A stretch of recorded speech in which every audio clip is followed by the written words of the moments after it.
Hello everyone and welcome to the stream. As always, I am the Wombat of DM and you are joining us for session 55 of our ongoing campaign, which we lovingly call the Seregen campaign.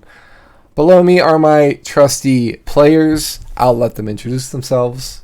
Have at it, boys. Hello, I am the Banewall, and I play Belzian Gilkis, who is a half-elf monk. We lovingly call it the Seregen campaign, but I believe we moved out of the Seregen country. Like, is the continent called Seregen? We have so many questions, but I guess we'll find out as we go. I'm Roger Mays, the Wood Elf Assassin, and I too have questions. Dabby questions. Stabby questions. I was like, wait, Davy questions? What? Ulrich's not here tonight. I get the point. Yeah, so Ulrich is not joining us tonight, or if he will be joining us late. But I'm going to let Devout Dragons sub do all the talking. I'm Ulrich, the human paladin. All right. Perfect. All right, go ahead, Jaeger. I am Jaeger, and I play Jorvik Venisonbringer, the halfling ranger, and I am currently floating like an eagle amongst the clouds. I'm Zbo, the possible murderer, sorcerer kobold. I say possible because I think I'm not crazy anymore, right?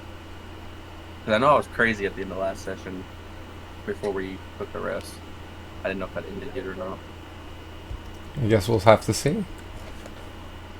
Yeah. I'm sorry if we are.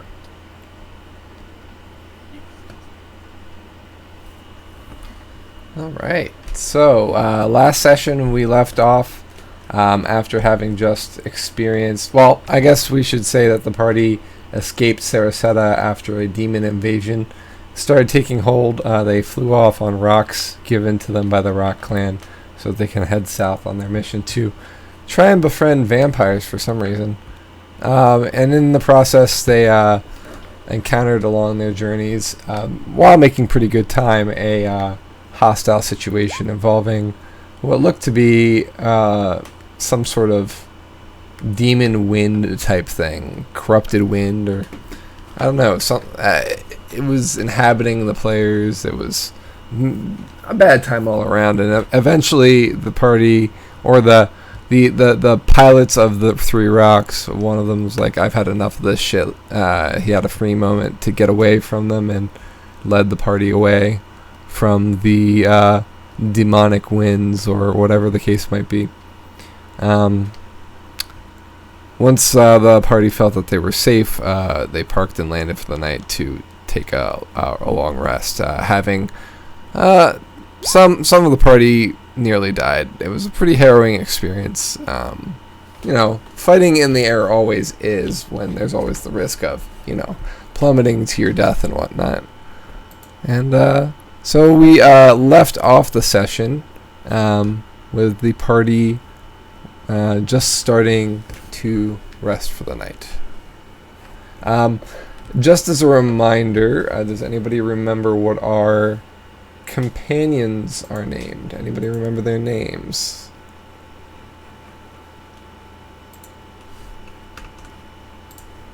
I'll take that as a no. Raven, Quirus. Say that again. We got Raven, who's a human, and we got Tokin, I don't know what he is, and Quirus Windstream, who's an elf. Yeah, so Quirus and Toe are both human, and Raven is an elf. Or Quirus is an elf. Yeah.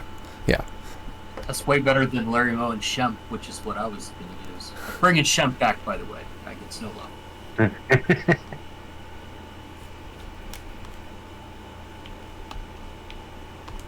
All right. So some after effects. I believe the party did heal some after the combat. So if you have damage currently, then you still have that.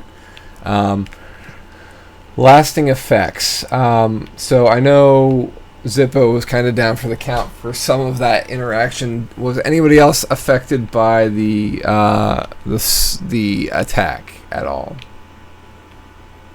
Does anybody remember? I think Roger was, because he shot at Ulrich, I think, or the pilot, one of the two.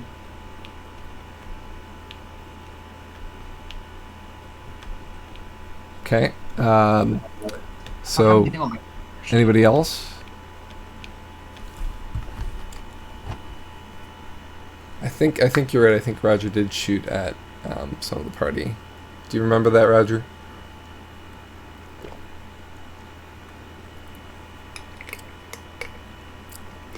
Roger's mic's going in and out, but I don't hear him.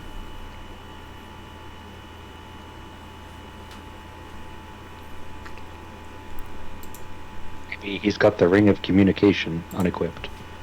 Could be. Now I reckon he is saying, "Yay, can you hear us?" And the answer is no. I can't hear. Can't hear. Can you hear me now? There we go. Yes, Roger was confused for a couple of rounds, but did snap out of it before the end of combat. Yeah, I think it was kind of a different effect than Zippo, who was kind of hearing voices, kind of enveloped, right? Yeah. Let me just double check something while I let you folks decide who's going to do watches and whatnot for the night.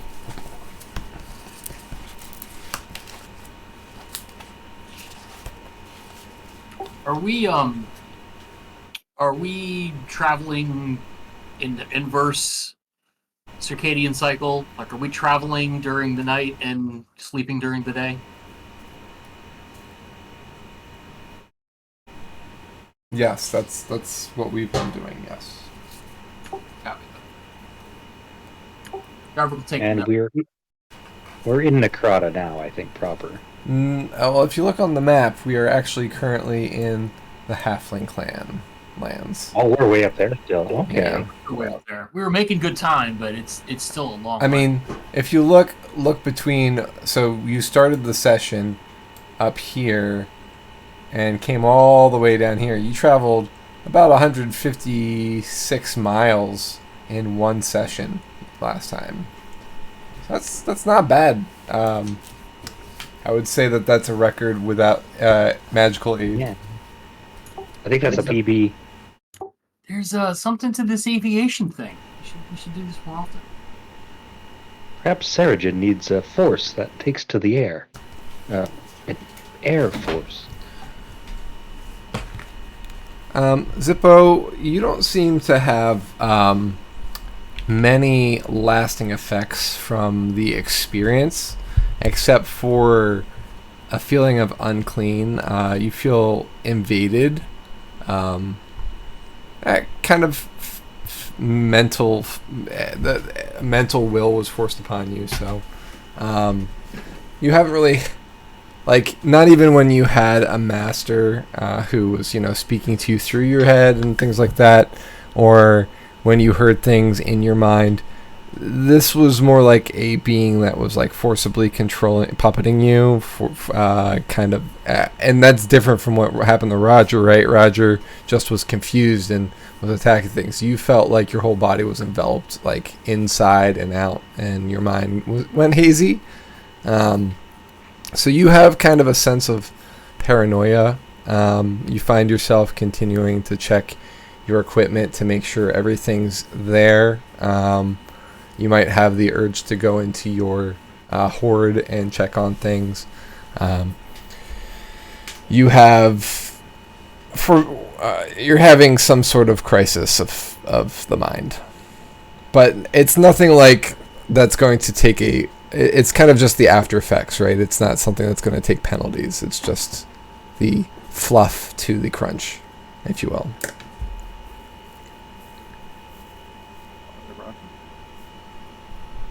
I suppose definitely the moment of landing, but that feeling is definitely going into the word.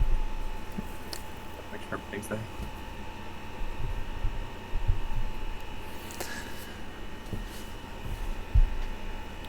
So, have we decided watches yet? Every second. Belzy will also take second for good measure. I'll do first watch with Ulrich. Sounds like I'm doing the last. What watches do you want Toe, Raven, and Quirus to take? If we could get the elf on a watch with the Zippo. Okay. That's probably the choice. So Quirus, Windream is with Zippo. Yeah. All right. And then the other two, I don't think it matters. Okay. Split them up.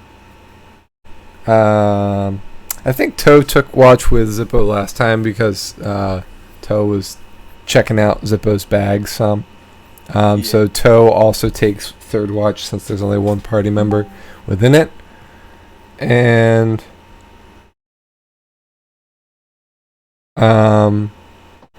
Raven will take first watch.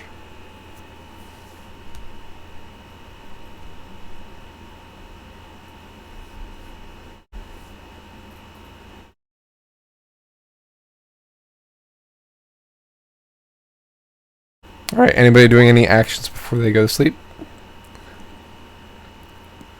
No, after Zippo checks his forward out, he's definitely gonna lay down and go back to sleep. Okay.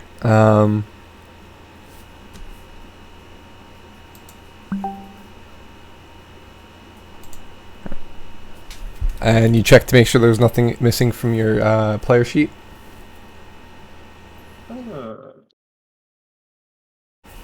It's been a while since I looked at it, so I mean I could be wrong. Nothing's added either. There's no irregularities.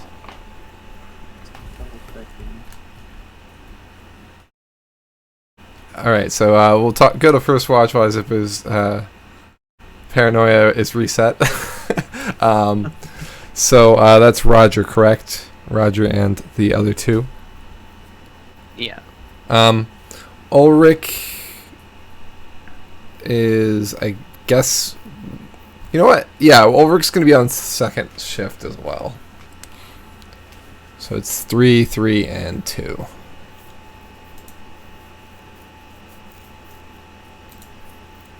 All right. Roger's got that perception check in check.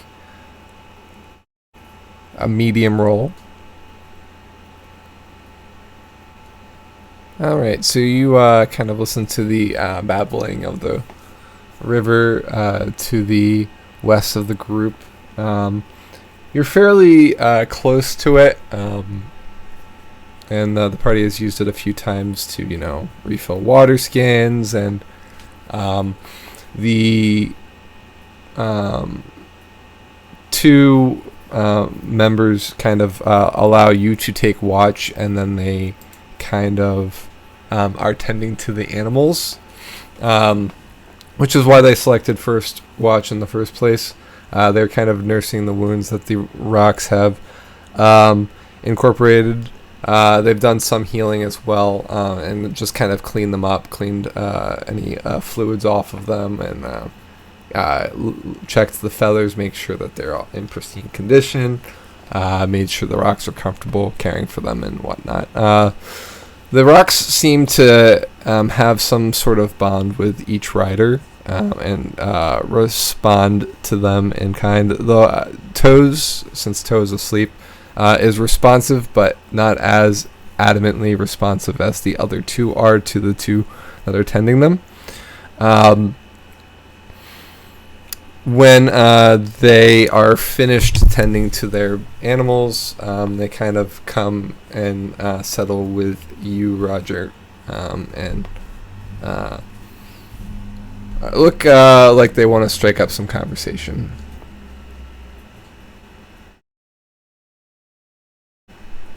That was interesting encounter we had earlier today. Actually, sorry, Toe and Quirus are both on third shift, so it's actually just the one. So just one. It's Yep. just I just did a mental check and I realized, oh wait, that's wrong. So it is it is just Raven that has sat down next to you. Well, was an interesting encounter earlier today. Raven nods and shakes his head and says, I haven't seen anything like that before. Are the rocks okay? They live. A little worse for wear, but in time that should be fine.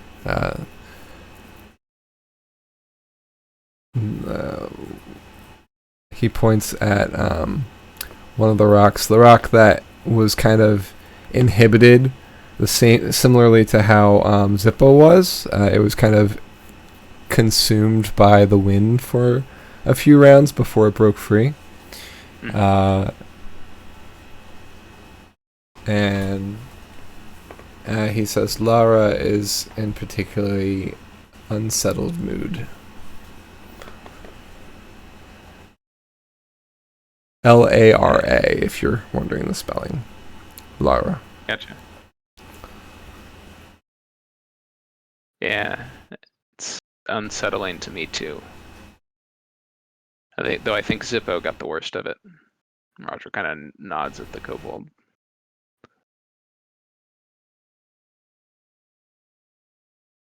Hopefully there's no more of that. Well, we'll see, I guess. Speaking of, what should we be expecting going south? He looks obviously nervous about heading into uncharted territory. In Necrata? Yes. Dead things. Any of the living things there, after you kill them, sometimes they come back. Misshapen forms. Crush the heads. He grows visibly pale at this. He says, "Why are we going there?"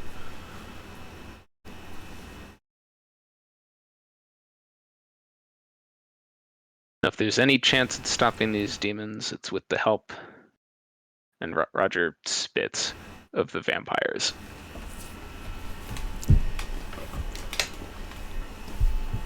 And how are they going to join us?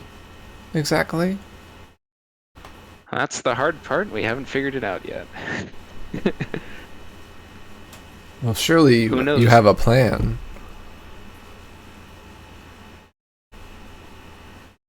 We do. With Relic and Seregen promising at least a temporary truce to work together. We've got the bargaining power. The vampires definitely fear the rest of the continent being united against them. And they have just as much to lose if demons conquer any of our lands as we do. They're paranoid. They don't want a war. Are the stories true? Do vampires really drink people's blood? Or is that just a story, like what we tell people to scare them? Well, I never saw it happen. But the elves in Necrata sure seem scared of them. I heard stories of entire platoons of the Axe and Tusk army go dark, just disappear. Is that them? Do you know? Probably. I mean, we saw the warpath that got burnt through the forest, I think, to the southwest of here. But never saw what happened at the end of it. We were running the other way.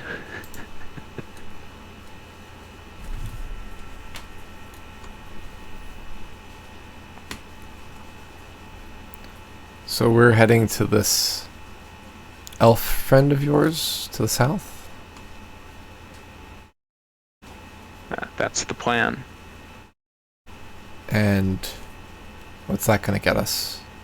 Does he have something for us or information? He'll be the most reliable source of information, for sure. And it's been a while since we've been in Necrata, and things have changed. The situation's changed, and we... New enemies and new allies, right? Roger smiles. We're not going to ask you guys to fly us the whole way through, you know. Well, where do you want us to leave you? There? At the edge?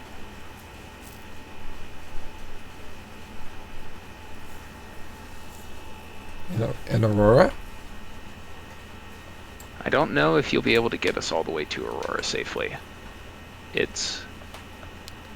as nice as it's been having you fly us this fast, we want you to make it home safe too.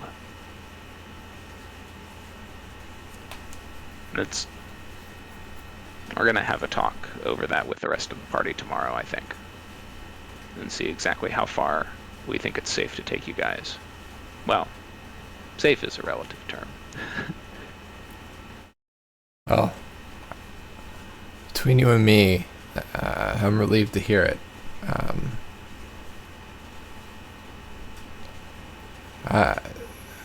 It's not... I'll protect you for as long as I can, but it's not really something that sets me with gusto to be flying all the way deep into the vampire lands without... I'm not interested in a suicide mission, so I appreciate that. I have a family to get home to. Now, I'll follow orders, and if Quiris says that we're going the whole way, well, we're going the whole way, and I'll keep you alive as long as I can, just as I hope you do the same for me. But I guess we'll see. Realistically, keeping you alive as long as we can be dropping us off just inside the border, or maybe even shy of it. But yeah, we'll see what we end up deciding on. I promise we're not going to make you fly all the way down to the southern coast or anything. Oh yeah, okay, all right. I mean, if you were going to the southern coast, we might as well have just sailed there.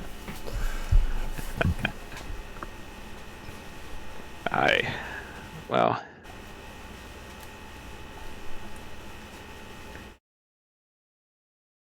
so you hear anything, see anything tonight? It's a relatively quiet night, to answer that question for you.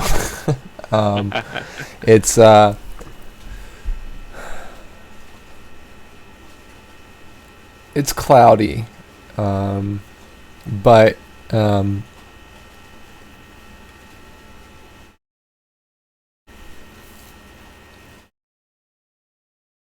it's also still, like the air isn't really moving. It's kind of dead. It's kind of like this dry summer heat. Similar to what Bane was describing earlier, with the 107 degrees, except it's nighttime, so it's not quite that cold or that warm, but it's relatively warm, and not really much breeze here.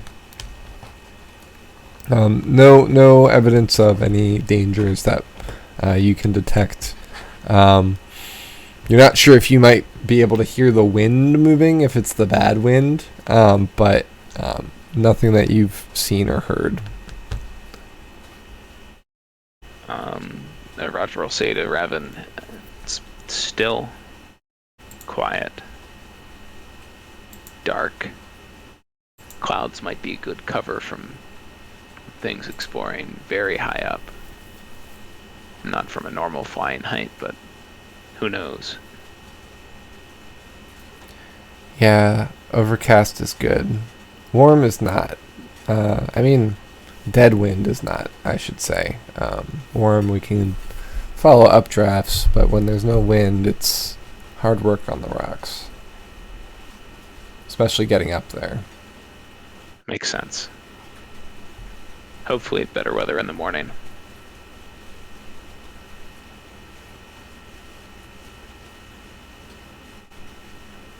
Now remember, we're doing the inverse, so in the night. Oh, yeah.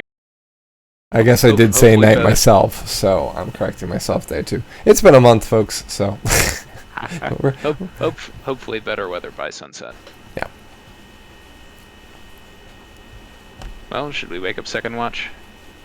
Let's do it. All right, sleepyheads. No. Oi. It's your turn to clean the rocks.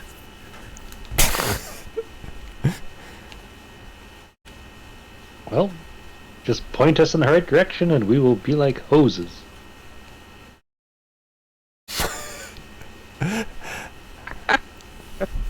I hear that hoses parted the rock sea.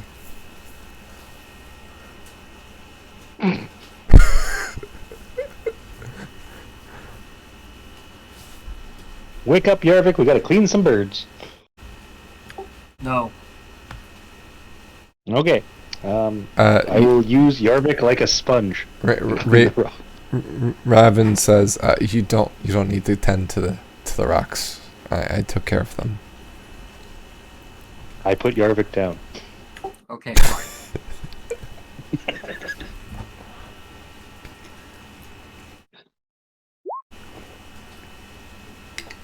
So it looks like we're leaving the halfling lands. Does that make you feel any particular way there, Yarvik? I'm gonna come back after all of this is said and done. I feel the call to the land of our people. I wanna learn more about the giant turtles. I wanna learn more about the wings. You know, I'm very Yeah. curious. That sounds awesome. What would you do if you had wings?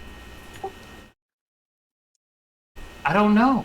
I mean, I guess I would fly, but I mean, I like flying. Flying on the dragon was really cool. It was really cool. I know, it was really cool. Yeah, you got to fly on the dragon. We did. I did. I got to fly the dragon. I'm never gonna let anybody forget that I got to fly the dragon. That was awesome. But I accept it. drawing on the yes. But yeah, I think I would like to come here and spend more time and learn about the nature, what it means to be halflings. Where do we come from? Obviously, there's more to learn here than in our homelands. So I'm curious. Well, I hope you find the answers you're looking for. Also, We're headed to back to Necrata. Do you think there's like halfling vampires? Like vampires come in every flavor, probably. flavor. See what you did there. Yeah, I would imagine there would be, wouldn't there? And I mean, I don't want to be a vampire. Like, I don't know how vampires work. Do they bite you? Do you turn into a vampire? Do you die? I don't know. I don't know what happens. So, if I had wings, then maybe I could fly over the vampires. Maybe there's no halfling vampires because they all flew away. Maybe they're the secret leaders. Maybe they're the shadowy cabal running everything. Maybe it's halflings all the way down. Maybe. I mean, they wouldn't go up very far because they're not very tall. Zing!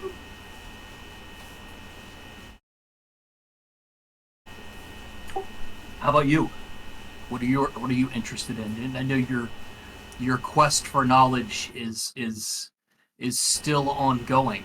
Or what are you looking forward to in our time in the Crota? Besides not dying. Well, thank you for that. Honestly, my brain is scrambled. There is much information to take in, much more than I really thought there would be. I've run out of things to write on, I think. My notes are varied and lengthy. What I wondered, what if I became a vampire? I would be half elf, half human, half vampire? Is that how that works? I don't know. I mean, I hope I don't find out, but surely there's got to be some half elves down there that have succumbed to vampirism. Exactly. And if they're half elf, half human, are they subject to the same slavery as the regular humans? Or I don't know. I know that. Go ahead. Oh no, you go ahead. I just know that when all this is said and done, I will look forward to reading the many tomes of Belzy and Gilkis. Ah, well, I'll sign your copy. Don't worry. Sweet. Dope. I also really need to find out if Carl has a shop in Necrata. I really need to see what Carl's shop in Necrata looks like. His name's Carl with a K or a C? Or a Varl, or a Jarl. I don't think we ever really... I thought it was Darl. But we're gonna have to find out. I still have the hat. You wear it well. And Yarvik pulls out the hat, dusts it off. It's got the K, plops it down on his head, and then he's gonna have a little bit of a smoke with the pipe that the halfling clan leader gave him. Okay.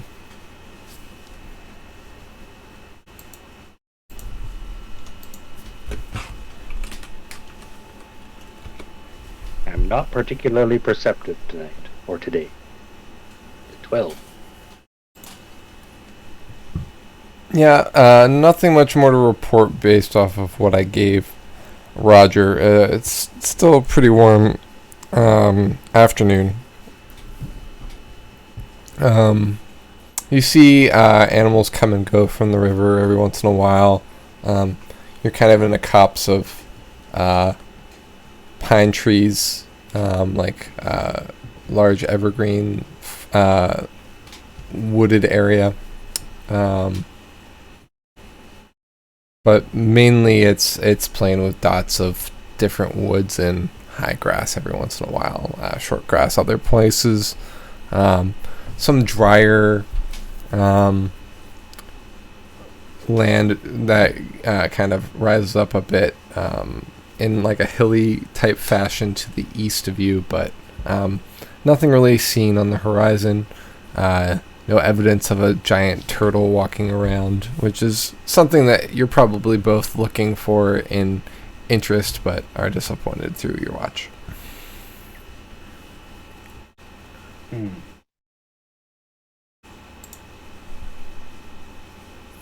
Well, so what do you think, guys?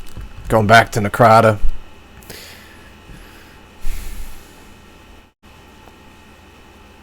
It seems to be the place we must go. All signs point to Necrata. Yeah.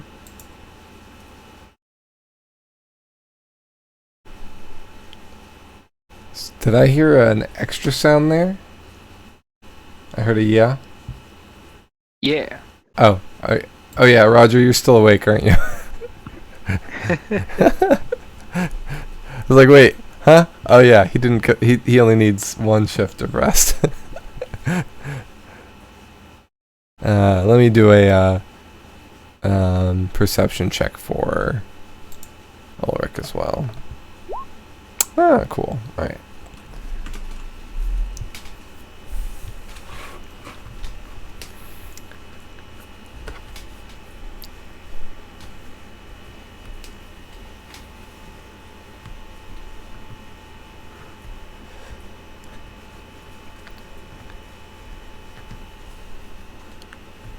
All right. Anybody have anything else for this watch?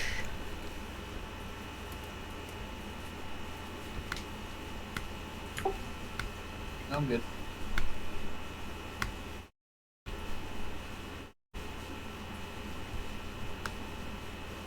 I think Bane might be doing stuff. So let's go to third watch.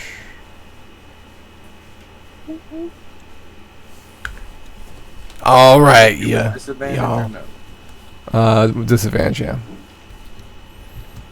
All right, y'all, time to get up. Oof. Hell. Yeah, you're so paranoid. I'm triple counting all my gold.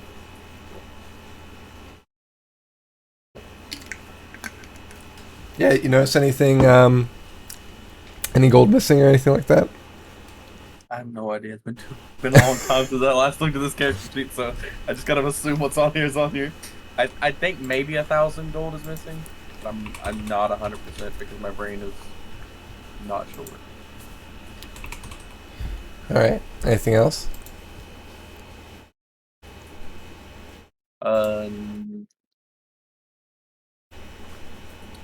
Not that I can think of. I mean, I see a bunch of paper envelopes, and I'm thinking those came with the bag. Yep, those are No symbol on the bag. those are and I have a description of those. Those are your envelopes that are in your hoard. Yeah, they're from the bag.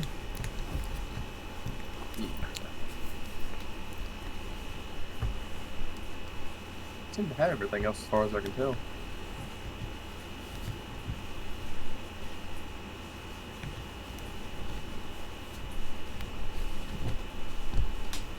All right. So, what are you doing for the shift, Zippo?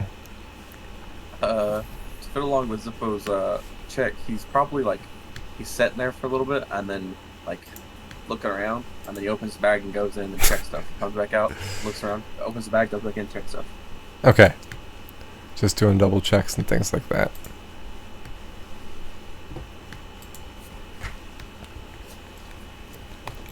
So the first roll is toe.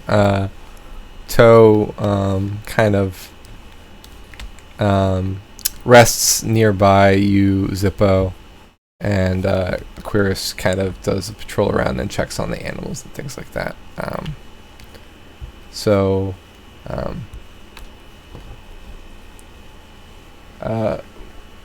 Zippo?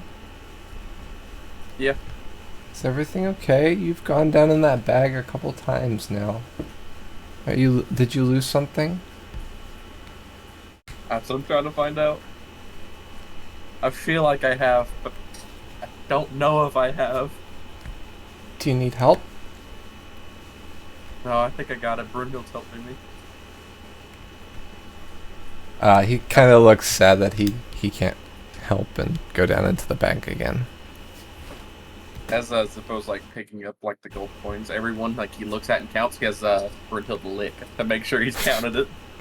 Okay.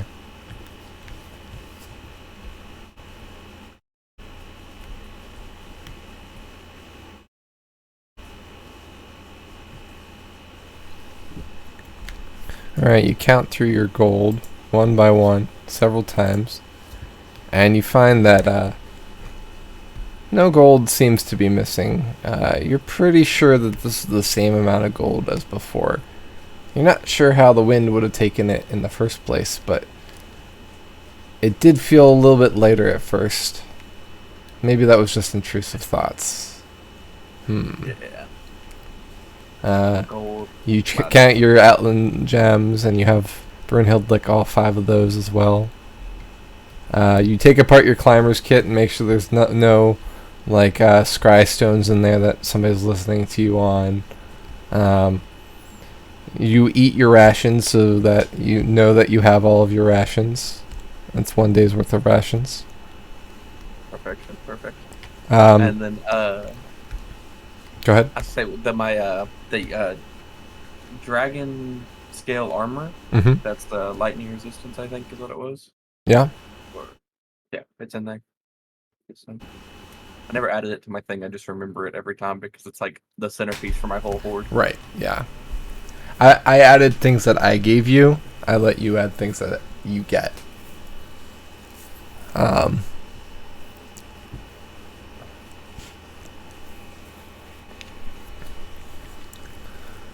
Do you do anything with the paper envelopes in terms of checking them, since you're being so methodical, or Zippo open each of them to make sure the words he does remember are still in the same spot. Make sure nobody signed anything onto them. Oh, you haven't read all of them. Oh. You've only, I think, read the one that has the one that describes the story consisting of a man who fell in love with an ice dragon. So the other two are have symbols on them because that's the only way I could describe them because you haven't opened them yet. And then there's one with no symbol. So there's the symbol. Go ahead. I was just saying Zibba's going to open them, Okay. the ones that he hasn't read, and lay them all out. Okay. And then kind of compare handwriting, even though he has no idea if it's similar or not. Just like eyeballing it. Okay. And question: did that dragon scale armor? What did it count as? Like, was it technically like? Was it breastplate, half mail, chain? I think Ulrich was the only one that could wear it. I just don't remember. I think was it scale mail? Let me look at the campaign summary. This is why I take these notes. I meant to add it like when I first got it, but my brain was like, "You'll remember it forever." Doopy dragon scale.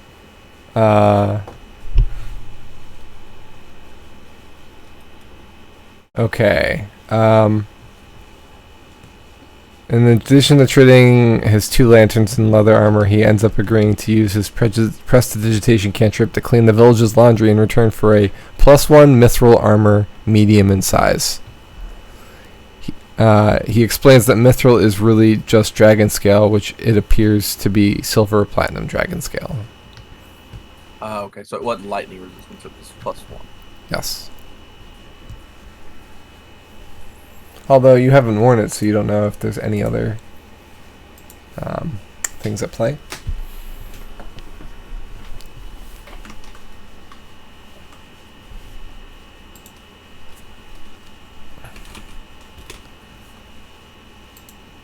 Okay. But yeah, he opens all of them and kind of just lays them out and kind of like scans them. The one he's most suspicious of is the one with no symbol on the back. Okay, the one with no symbol on the back seems to be a bunch of scribbled notes. They don't seem to tell a story, and they're in a language that you cannot read, which is interesting considering things. Yeah, read all language. Right. Crazy. The other 3, you're familiar with the one story, so you kind of don't really check that too much, except count the pages, make sure it tells the story it is. The one with the 2 moon symbols on it say the tale of Sierra and Rian, which you recognize as the names of the 2 moons that circle Renovar, the planet. Gotcha. And then the one with the symbol of the bow and 3 arrows is titled Deadeye Deegan and the Longshot Clan. Okay. Using the little brain power Zibbo has in between his very confused, angry counting of his gold coin, he's going to set those aside to give the one with the bow symbol to the guy that got a bow. The guy that got a bow? Yeah, he can't think right now. He's too busy counting. Yarvik.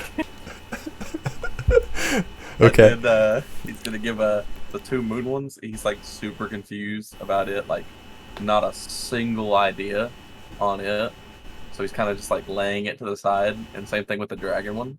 But the one that he can't read, he's just gonna like kind of pin up like on like the side post of the desk or behind the chair, like on the back of it. So you can constantly keep looking at like the main part of it, so you can like somehow learn how to read it. He thinks. Okay.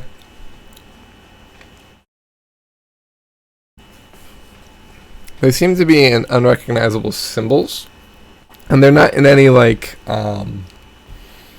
orderly, like left to right lined type thing. It's kind of like they're all over the place.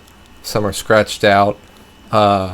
So it might just be that they're like legitimately symbols of some sort, although they don't seem to depict anything. Maybe they're a cipher or something. It could be, yeah. It's Zippo's thought process. That's why he thinks if he just stares at it long enough, he'll figure it out. Sure. Do you want to do an intelligence check just to see? Sure. Let's say maybe just click intelligence. I'll let you know it was so close to being a nat 20. It was like right there. It literally landed on it and then flipped over. Okay. So you feel like you almost might have one of the letters that it could be like one of two different things, and then you kind of lose that train of thought. You're like, no, it doesn't work because of this and this and this. So you kind of, with that natural 20, flip to a 4, that train of thought also is lost. Zippo's like on a blank sheet of paper in his little notebook that he's been making all the drawings. Mm-hmm. He's gonna put figure out paper or burn by the time we talk to vampires. Okay. Do you want to take any notes on any of those symbols or anything like that, or is that for another time? Okay. Zippo try to write like the symbols like in like a line pattern so he can try to like Sure. with enough space in between to try to write out what he thinks they might mean. Mm-hmm. There are 30 symbols. Taking up a lot of my drawing space. You write small. Yeah. Zippo's like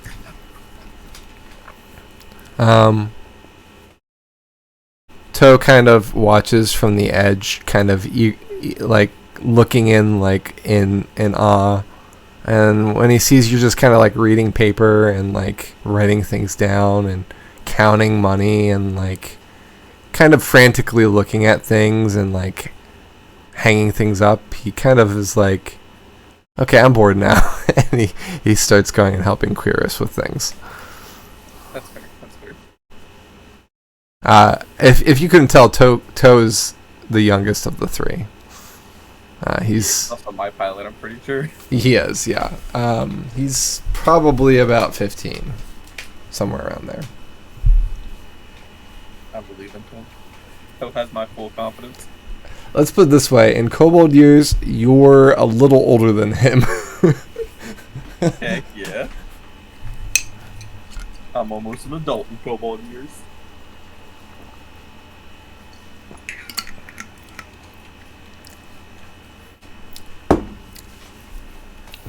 All right. I won't tell you what Quiris hears, sees, or finds because, well, you didn't get a great perception roll. So I'm too busy right now. yeah, you're busy. And as evening approaches, Roger comes out of meditation, and you see that Zippo's in his bag, and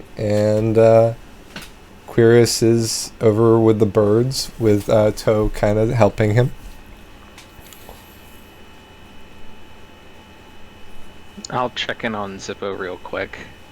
Zippo is, since he doesn't really have anything to nail things down with, using pythons from his climber's kit to nail pieces of paper onto the walls in a haphazard motion. And he's furiously writing down symbols in some scrap paper. Can I recognize any of them? No.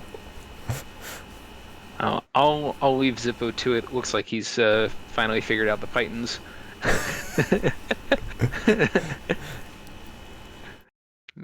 Roger's just thinking, good, somebody else is getting use out of those.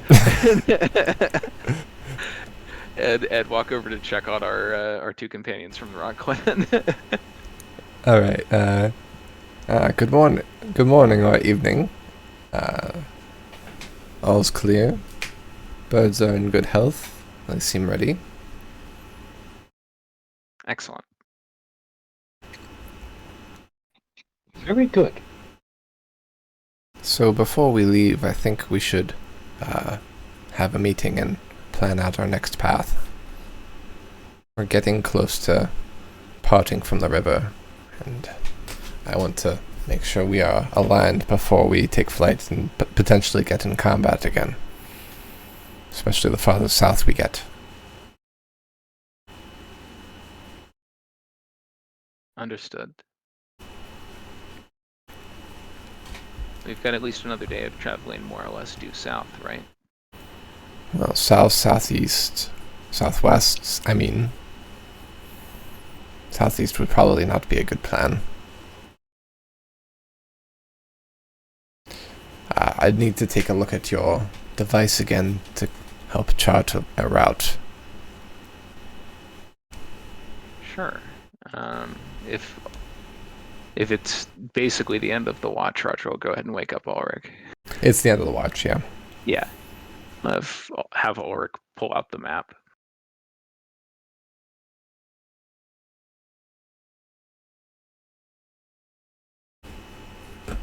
Alright. The entire party wakes up. Good morning, everyone.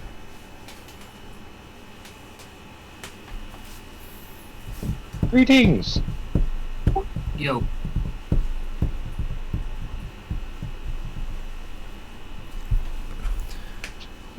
Map time. Is the sun going up or down?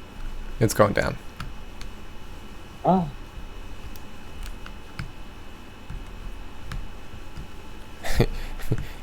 After this campaign's over, your characters are going to be like cursed to like be off their circadian rhythm for the rest of their lives. Nocturnal folks. You know, for an assassin, that's not necessarily a bad thing. Yeah, you were probably already messed up. I was already messed up, and my sleep schedule's bad too.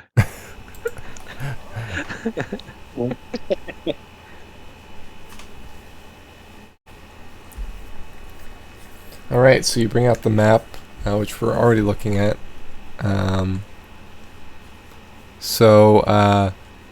Obviously Ulrich isn't here, so Roger, I'm gonna either... I'll let you kind of direct, since you're on the same rock as him, what the plan is at the moment.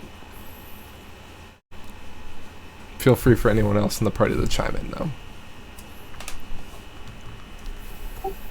Alright. I think the plan as discussed is to head back to Aurora, correct? Right, Yeah. but that's not marked on the map, for example. It's on our map because I've labeled things for you, but so yeah, plan out the path from here to there is, I guess, the intended goal here. I mean, since I say we go south. yeah, I would say straightest. I mean, we get to ignore obstacles. Crow flies. Let's fly to the X. We don't need to go. We don't need to stick to the river. Let's just fly to the X. I'm gonna disagree with that. We need landmarks to make sure that we're flying in the right direction.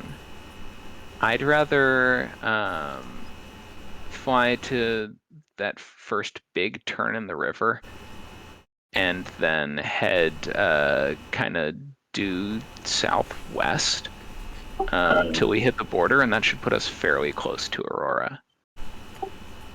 I mean, so that's fine, but I think that the people that are flying, I think they probably have a pretty good idea of how, like, air navigation works. I think Yarvik is probably pretty good at overland navigation, so he could probably figure out cardinal directions pretty good. And I think we could save a lot of time by flying straight to the X. Unless there's a reason we really need to stick with the river, which I mean, I don't think we do.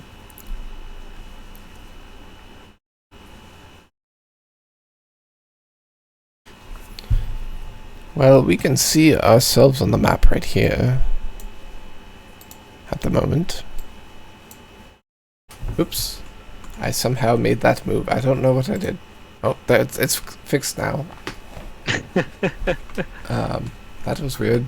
Strange magics you have. A little glitchy. But it is pretty fascinating that it can simulate this world. He kind of turns it over to look at the back and it's curious that there's no more than just this land on this map. But I suppose, did it always show this whole continent? What happened before the wall was up or down? That beats me. I mean, before the wall went down, we were in Seregen, and it only showed us Seregen. Ah. It showed us the whole world, but at that time, Seregen was our whole world. Interesting. Okay, anyway, sorry, magical devices are distracting, but so I see that we are of two natures here. One, Roger, you wish to travel here and then hit across at this point. The difference is about 10 miles. Why is it that you proposed that route instead of just straight there?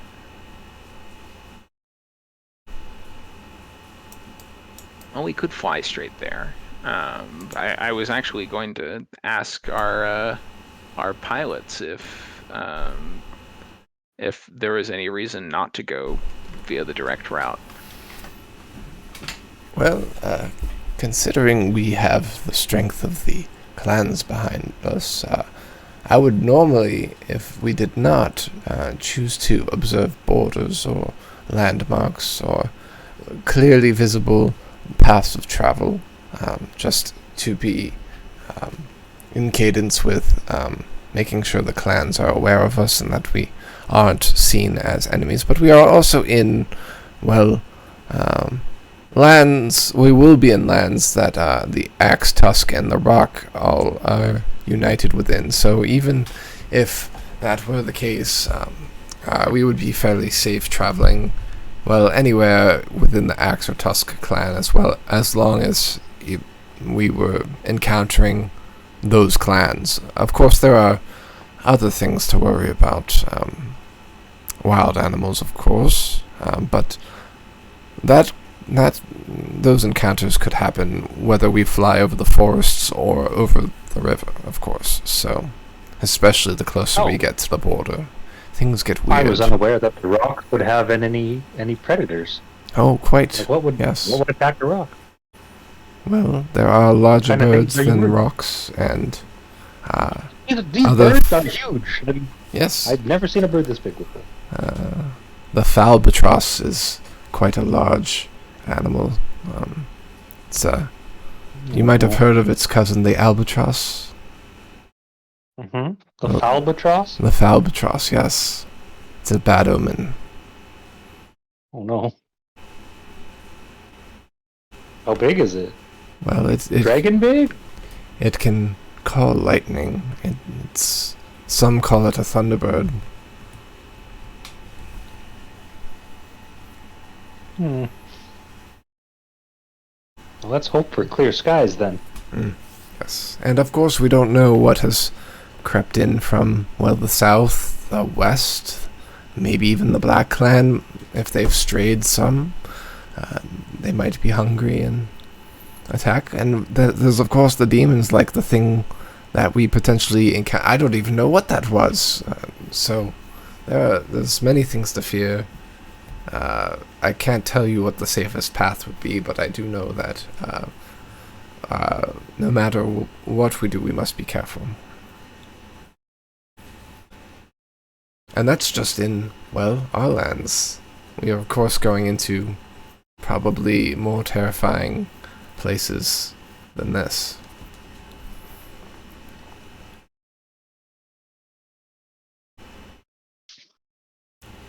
I concur. So, to answer your question, Roger,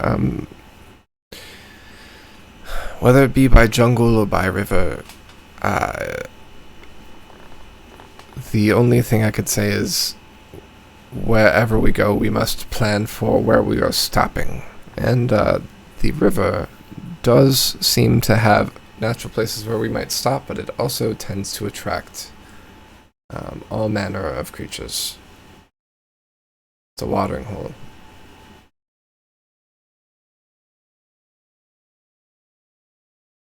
We're in the Halfling clans, which is why I stopped here instead of continuing forward. But the Tusk and Axe clans, you've traveled the Axe clan. You know how untamed that area is. We will have to be careful. I think it is likely that we'll be able to clear if we fly basically as the crow flies from our current position. We could almost clear the Tusk clan lands in one day. It would be a long day. I think we could do it. We could stop in the clearing between the Axe and Tusk area. That is where the Tusk clan is most plentiful. There is a village in the center on the border between those two, or more so a fortress. We might stay on the outskirts of that instead of having to interact with people that might slow us down. But we might be able to send a scout and let people know what's going on to help pad our way. One night when we rest. Sure. And if news hasn't already been sent, it'd be a good time to tell them to make preparations for invading demons. This is true, yes. So we could even... I like this plan. So through the forest it is? Yeah, let's stop at that fortress or on the outskirts. Okay, well that means that we should arrive in Aurora. Well, probably before the second day is done.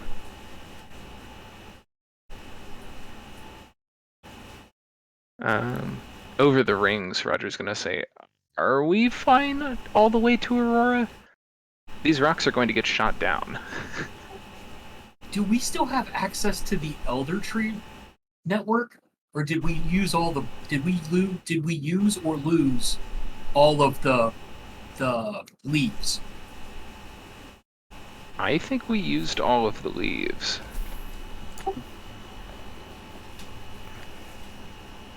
Because we could have just flown to the Elder Tree and then did whatever that is to get back to Aurora. So I believe you have one leaf left for each of the original party, so 5 leaves. Because you skipped a stop when you broke the path at the burn spot. True. Gotcha. But what I will say there is that burn spot is where the only connection that you know was to Aurora, and that is probably severed. The elder tree that you used up here connected to the second elder tree up here, and those two were connected. It was a similar principle to what you encountered down south, but they did not seem to be connected to. And I'll remember this experience. You'll probably remember it when I describe it. You felt connected to all the trees around you as you traveled along the network through the roots to the next tree. But the roots don't cross the wall. Correct. There it is. Yeah, I remember. Yeah, so are we having them fly us all the way to Aurora, or do we have them drop us at the edge of the forest, but maybe a day's journey away? Oh, Yaora's orders were to get you to the vampires. We anticipated flying we're saying you. this over... Oh, okay, I see. Sorry. Over the rings. Good to know. Yeah. All right, I missed that. Have a conversation. What else? And it's not that I wouldn't like to be flown all the way there, but I don't want these rocks to get shot out of the sky. They are pretty cool. Very true. I wouldn't want to put them at risk unnecessarily. I think if they take us to the edge of the forest, northeast of Aurora, on this side of the wall, I think that's probably all that we can ask of them. Or, to the rings of it, be like, or go all the way to Mehenir. Be a lot faster than I was walking. Seems a bit far for the rocks to go. It would, but there's Probably no good. shelter anywhere. Well, we don't know what the vampire folks have. Maybe they got really big super arrows or something, or like magic. I don't know. Or they could just fly. They could Oh, just no. fly. They could just fly up and attack. We don't know. Don't they have like zombie dragons? That's what we've heard. Ooh, lich dragons. Awesome stuff. No. Yeah. Wait, so you're saying there's no safe places to rest in any of this area? Well, that would be a waste. Well, but you're cutting out. You've lost about half the words in that sentence. Oh no. Can you hear me now? Yeah, I think it's just Discord. You know what? I think it's when I activate my arrow on roll 20. I think roll 20's taken stuff. Or can you hear me still? Yeah, but you did cut out a little bit. Okay. When I activate, I'm gonna keep talking. So if I activate something, let me know if this muddles it up for you. I'm gonna activate things. Is this muddled at all, or is this fine now? It wasn't for there, but then it did stop. Yeah, there was one drop. There is some weird packet loss going on, but I think to a greater or lesser extent, we're all dealing with that. So maybe there's just something weird going on the East Coast right now. I don't know. The only person that I hear having that problem is Wombat, but he also talks way more than the rest of us. I would also say that I haven't heard any of you having that issue, but my computer could be. Remember the issue I was talking about earlier, Jaeger? It might also be affecting this. That's true. So, yeah, we'll have to figure that out. Yeah, we'll have to do a deep dive on that. Have you tried turning it off and on again? I have. Oh no. I'm out of ideas. I'm done. Is it Look at my list. in? Oh no.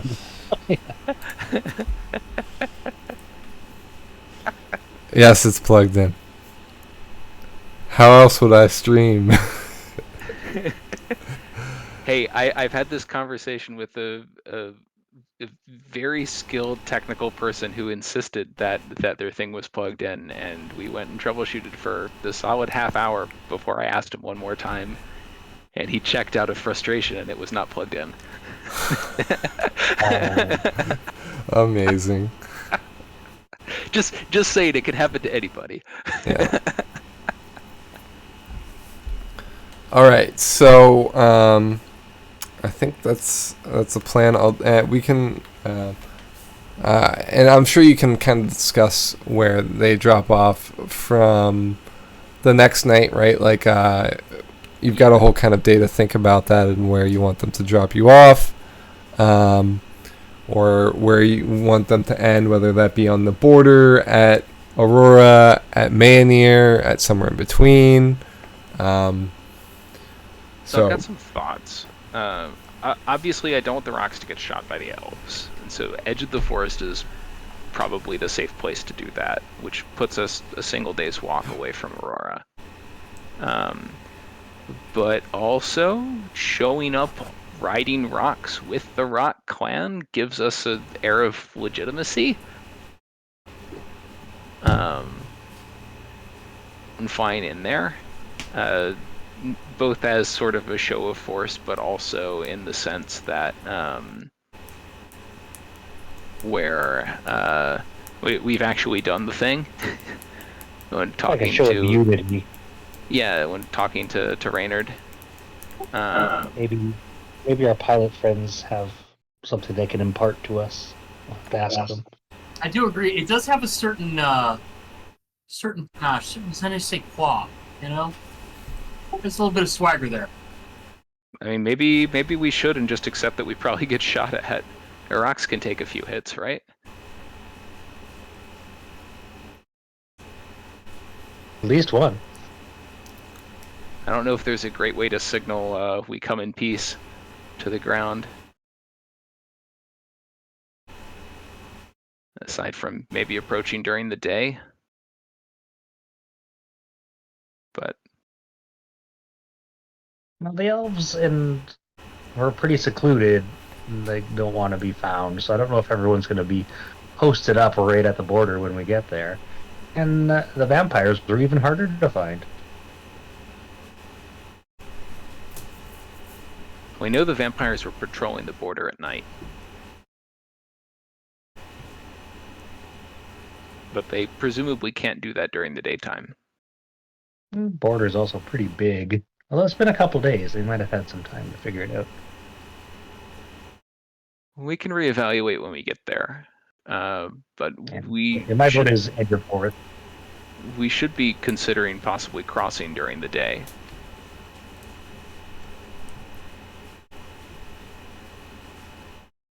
That seems sound. Yeah, I think that probably is a good idea. Musical circadian rhythms continue.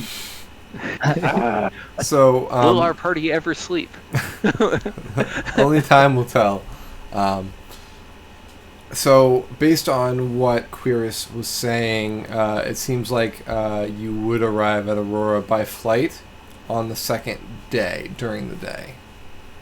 Because it would be well, actually, no, wait. So, if we're flying by night, then no, we'd have to switch it up. You're right. I keep confusing myself because I'm so used to day travel. Even though we spent a lot of time doing night travel for a bit. It's because we've all, like, I haven't worked night shift in a long time. I remember it. I don't want to, but any chance to go back to day shift, and I automatically just reset my brain. Purge. No. Too old for this shit.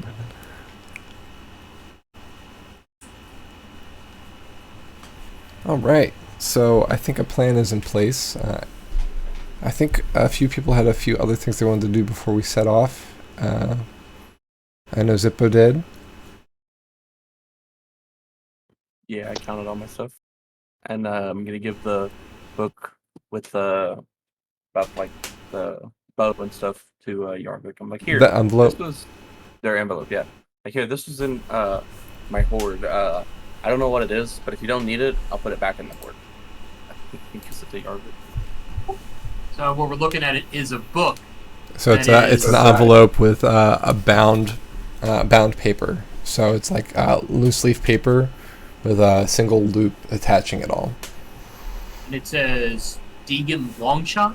So the symbol on the outside of the envelope, the seal on it, is a bow with 3 arrows. Okay. Inside, when you open it, the document is titled Deadeye Deegan and the Longshot Clan. Nice. Yeah. That's pretty cool. That's pretty cool. So I'm gonna have a little aside with Deegan and ask him if he knows what this is. Do you want to read it, or Yeah. Well, I want to ask Deegan. before you read it? Yeah, I want to ask Deegan before I read it, because this seems like this is something that would be important to him, right? Like, it's kind of his business, right? Okay. So, what do you say? Deegan, I don't know if you can see. Can you see what I'm holding? Do you see these documents? Do you know anything about this? You're gonna have to swing me around. Swings around the bow. So he's holding the documents, and then he's holding the bow to look at the documents. Hey, this is about us. With no explanation, right? Like, right. So I guess I talk to the bow. I don't have to vocalize to talk to the bow. So you just see Yarvik holding. I just assume that whenever you talk to, so when you're talking to the bow, you say it out loud. You can't like think it. He doesn't hear you, but okay, you hear his responses in your head. Okay, so it's a one-way conversation to anybody watching. Correct. Yeah, that's almost funnier though. Yeah, it's almost like I wrote it that way. So what do you think, Deegan? Hey, that's about us. Yeah, you should read. You should read that. Yeah, I will absolutely read that. I mean, so like I'll do that like while we're commuting, right? Like, I mean, I want him to blow away. Yeah, so you can either read it now, and I'll read it to the group, or you could read it in private later, and I'll just give you the document. or you could read it on flight, and we can do some dexterity saving throws. Sorry, hang on just 1 second. Sure. I could even let you read it to the group if you want, since I cut out so much, apparently. Sure, I'll read it. I'll read it. If you post it to can you post it to my post it to my characters, like Yep. my sheep, not sheep, but my your little folder. Yeah. I'm gonna post it with my bot, so I'm not messing up my capture. Oh, I don't have permission for this channel. Awesome. It's your channel. Yeah, it's because it's my bot. All right, I'm gonna paste it in. Oh, 1 second. I think Benji's calling at the door. 1 sec. You know what? We are about to go for break, so why don't I post it during break? That's cool. All right, I'll be right back.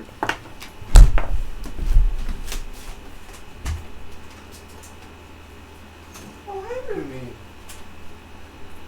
I don't see a Benji, but I see Ruby.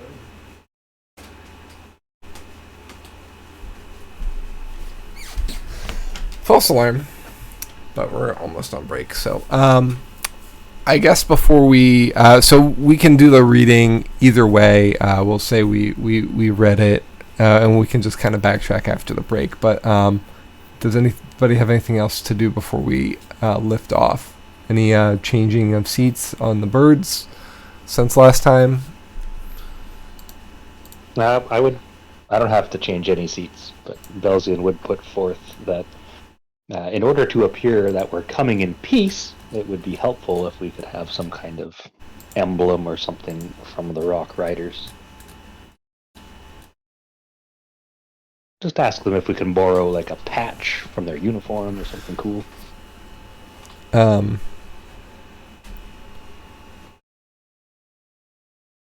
If we're going to come Well, maybe back to the rock bed. Aurora Elves, wouldn't we want to do the symbol that Roger knows? Quick Queries basically says, wouldn't they see the banner and think, oh, those are barbarians coming and invading? That's their symbol. Yeah. He meant something more personable, not like a banner. So maybe like a rock feather. Are they I think fond one of of us- puns? Would they? What if I did an M and then a symbol of a bull and then another M? Do you think they'd like that? Oh, an emblem? Yeah. Well, it's only world peace at stake, so let's hope they do. I'll get to right to work on it. And he. Wait, I don't know how to draw. No, I can't help you. Well, I appreciate your efforts. Break time. All right, let's go on break. We'll be back in 10 minutes. So 8:56, everyone. Go ahead and water your horses, yourselves, and de-water anything that needs to be de-watered. We'll see you soon. And we're back from break. Welcome back. All right, so Jorvik, you have your story now. I do. It is quite lengthy, so I leave it up to the group, actually. Do we want to... I can read this whole thing? Because, it's backstory, but it's kind of backstory about the Longshot plan, so I don't know if that's of interest to everybody else. Well, It's of interest to me because of my bow. I will put it this way. I wouldn't mind. Oh, the one hat. So I don't redeem hats during DMing just because I have too many other things to do. So I'll refund you that when I can, Banewall. But what we could do is go ahead. To story time. I'm all for story time. Okay. Sure. So we could also, there are 4 paragraphs. We could have each person read 1 paragraph if you'd like. If you want to share the load. I don't mind reading it all, but we Okay, all right. I don't mind. It is your story, so, or part of your story, I should say. Yo ready paso Latino?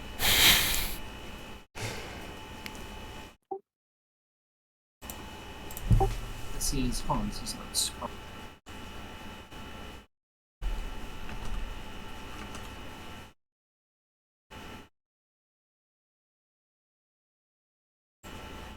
Okay. Hold on. Just making sure you're still there.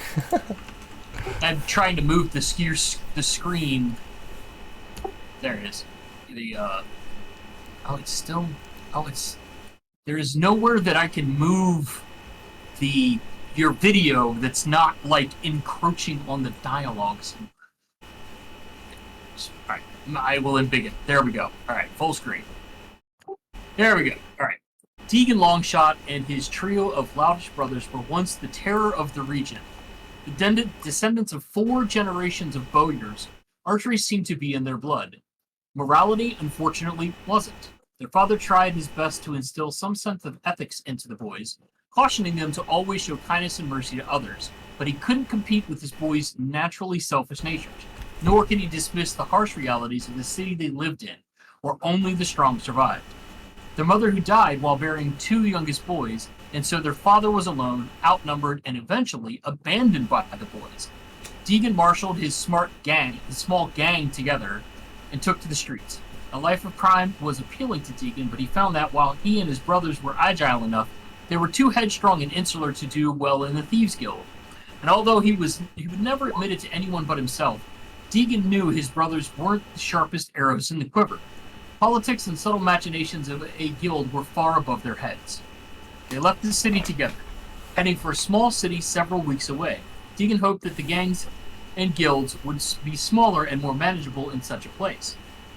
Halfway there, the boys ran out of supplies and rather thoughtlessly mugged some innocent travelers. It was then that Deegan got his brilliant idea. If there was one thing him and his brothers could do, it was shoot. If there were 2 things they could do, it was shoot and look intimidating.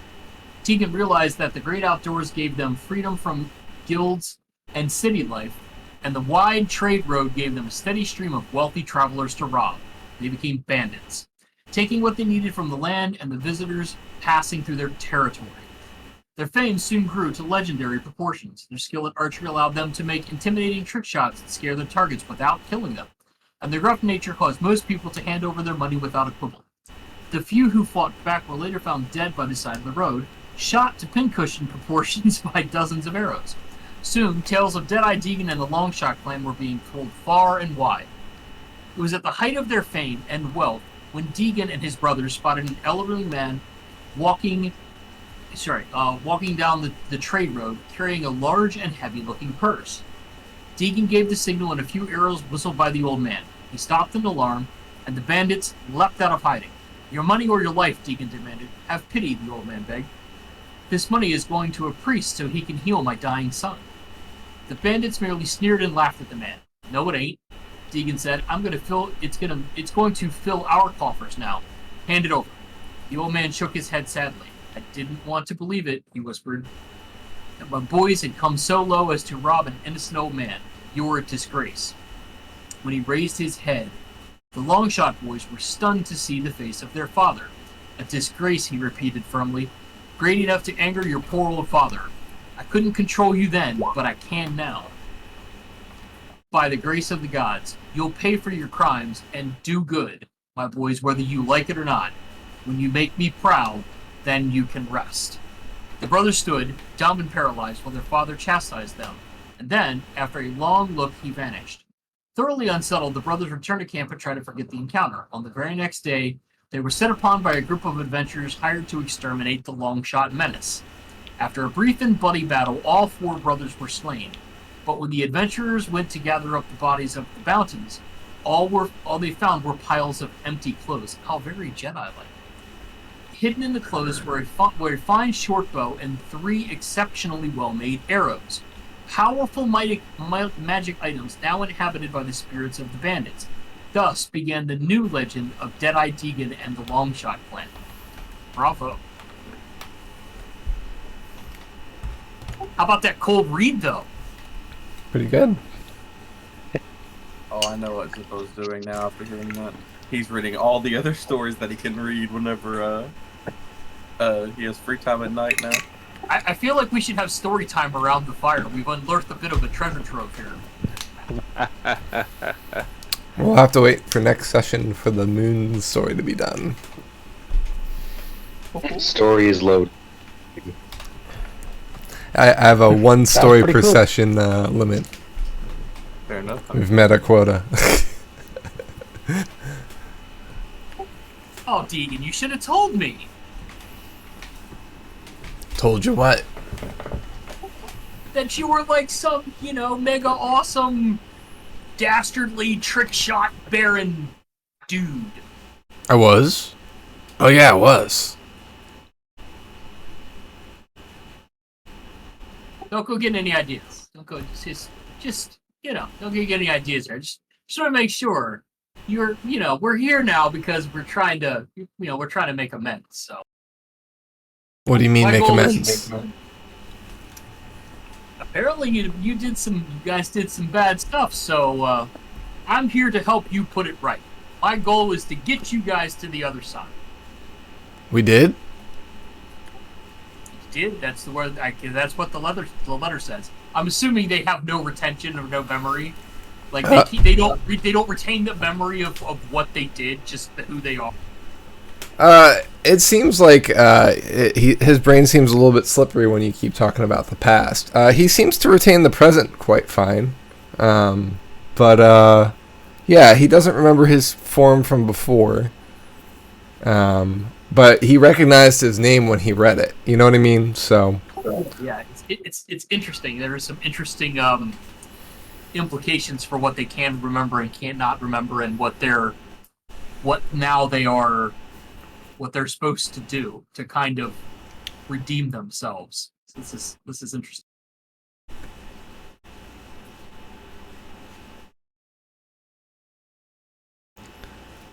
Don't worry, boys. You're in good hands. I guess, says Deegan.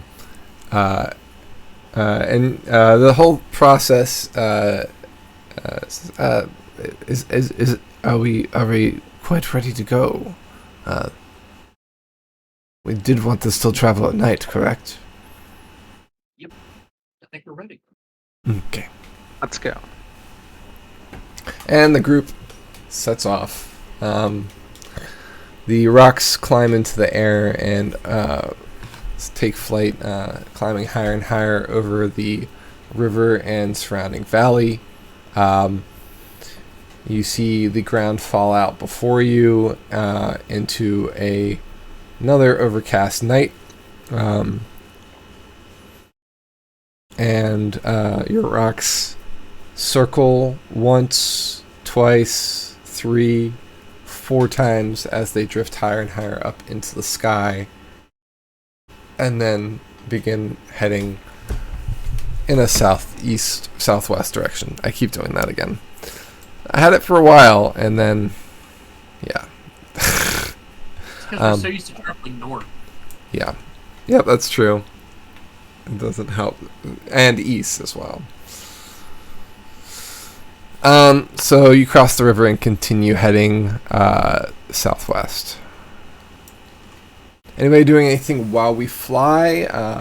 Any discussion being had amongst the group? I assume you told that story out loud just like we read it out loud to the party? Yeah, I read it out loud.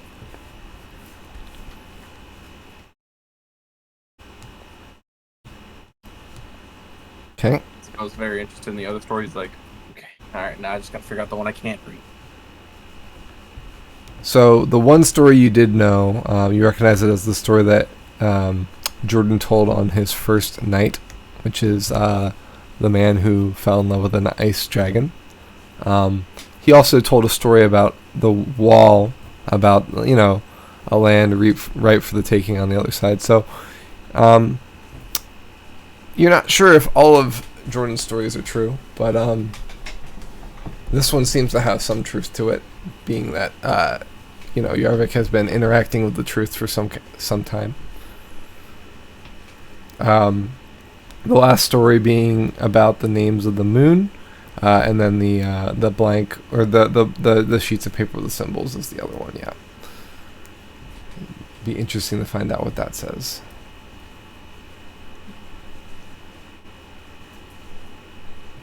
Shall one day or another.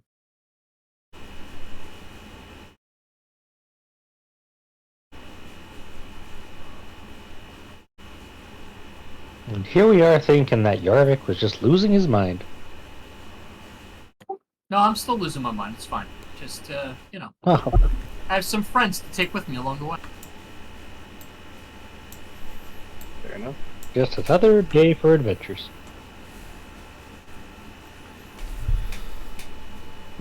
Anybody doing anything while they're flying, like in terms of keeping watch, looking around, watching out for things? I guess that's the same thing as keeping watch. Sure, I'll Looking in specific directions, studying. I'll keep a lookout, especially in the air. Okay.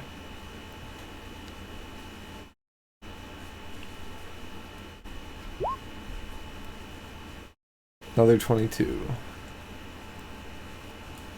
I mean, it's my minimum roll. About half of what I roll is going to be a 22.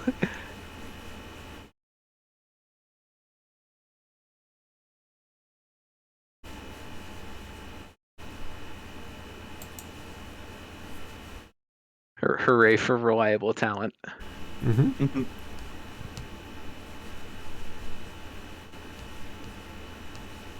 You lovable rogue, you.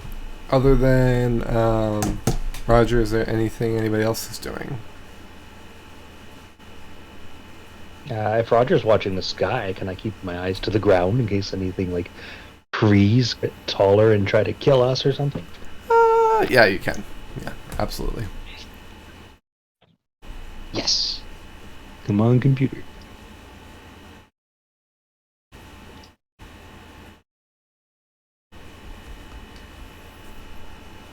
I Okay. perceive at a rate of 17. All right. And anything you're looking for in particular? If anything's moving towards us from the trees, like creepy demons or evil rocks or, thunderbirds. Okay.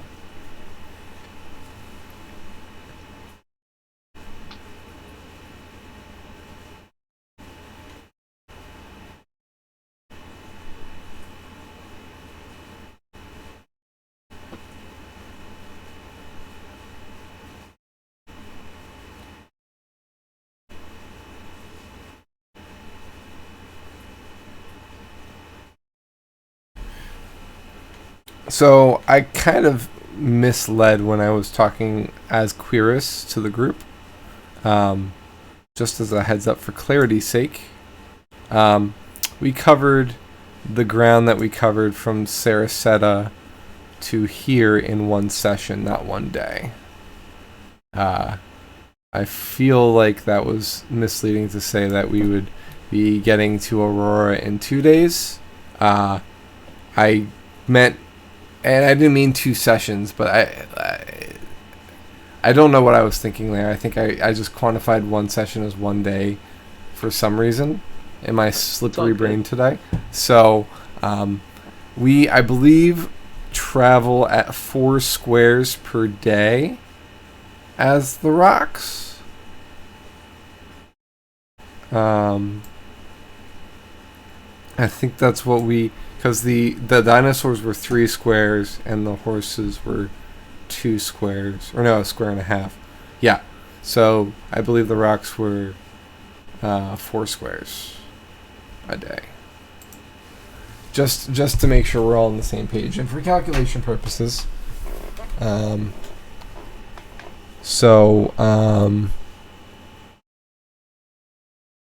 Yeah, charting wise, that makes things a little bit different. So let me just fix that real quick. So we're here. 1, 2, 3, 4, 4, 4, 4. No, wait. 1, 2, 3, 4.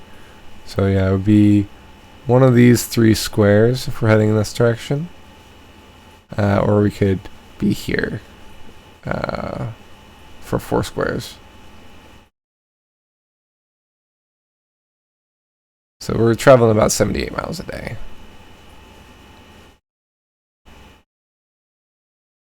Any choice of these? I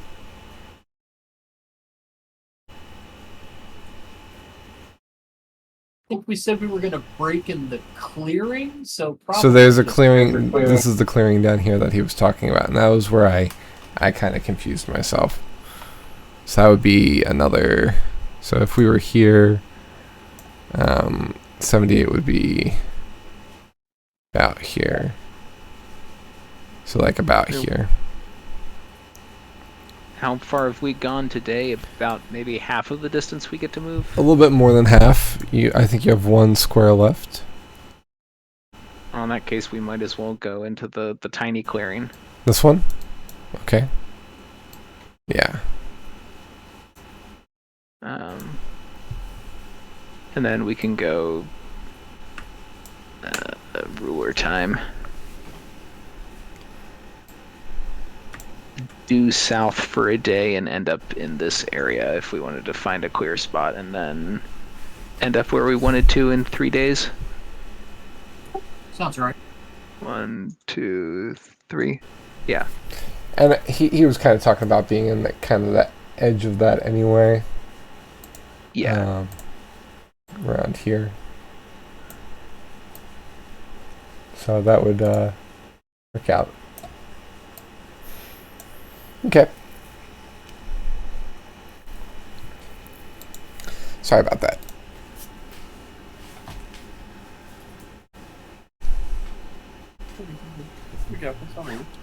All right, so Belzian, you don't see anything flying toward the party from the ground, and with the overcast sky, you don't see anything really above you, Roger, and the sky seems to be empty save for smaller wildlife lower in the sky than the group is. The rocks seem to have a kind of a higher altitude that they can fly and tend to fly at. No ripples of wind either that you can tell. Okay.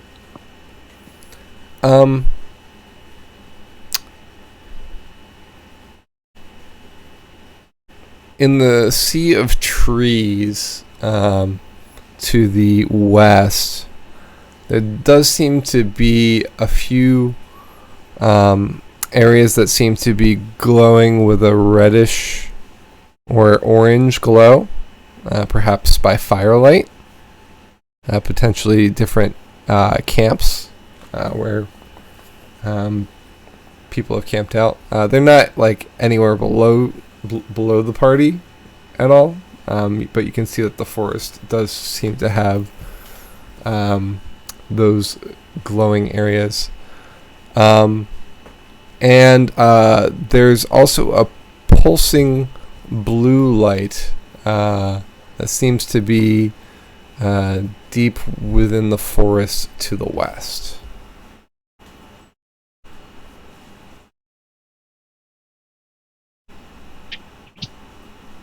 The regular fires seem pretty regular. But this blue light, does it seem a bit suspect? Like, is this something we would normally see, or is it kind of like the lights we saw in the forest before? The lights that you saw in the forest before kind of flitted around, were small and singular, and didn't pulse. They twinkled a little bit, like a shimmer, but now that you've seen what the halflings looked like, you kind of knew that you'd kind of discovered that when you were on the turtle that was the flutter of halfling wings in the distance, from potentially female halflings because the males didn't glow. Noted. So this is perhaps an unusual pulsing blue light. Yeah, it's bigger than that too. You don't see the source; you just see the pulse kind of through the trees, and it's pretty distant. It's in this direction. Is it possible to mark its approximate location on our map? I can Belzian will give relay you this about information that over the videos. approximation. I guess I could mark it on the map too, but I don't want Do you see to it? muck up your map. You look at map. Yeah, Roll20 is not working for me right now. I would do a refresh then. Is it that like dark blue circle? Yes.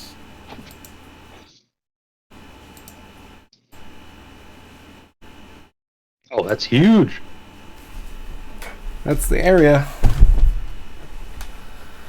Kind my of hard fellows, to check out pinpoint the it on a large map. suspect area. Sorry, what? Go ahead, Belzian. I think we talked over each other. No. Sorry. Belzian was just pointing it out, like, look out at the large suspect area. Let's not go there right now.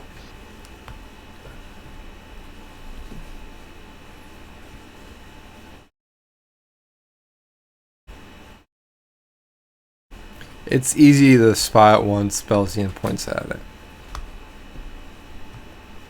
It's, a bright blue glowing light in the distance, right? How bright? How bright? Because we're in daytime, right? No, Our watches take it's place in night. daytime. we're currently still flying. Oh, We're in the air. I thought we were freaking resting already. My bad. Nope. That's why my brain was like, what watch are we on? We're just very perceptive. Gotcha. Okay.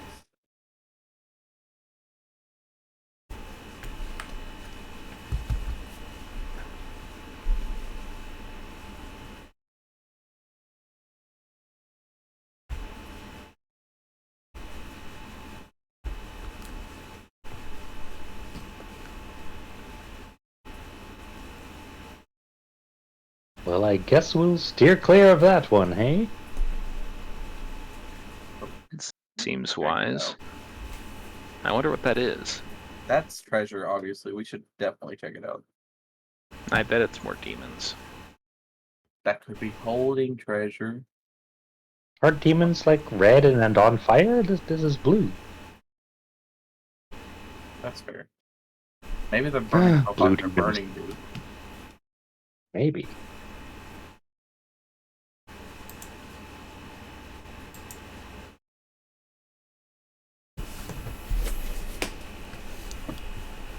What do you say, Roger?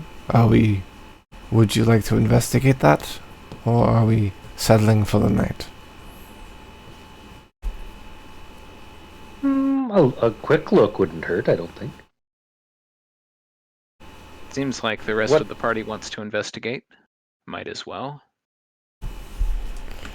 Well, being from where it is, we'd have to continue traveling into the day to reach that area.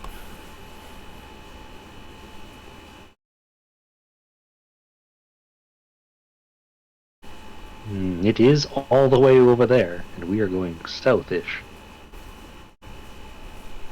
That's okay. If we travel by day, the dungeon master will have a better idea of where we are and what time it is.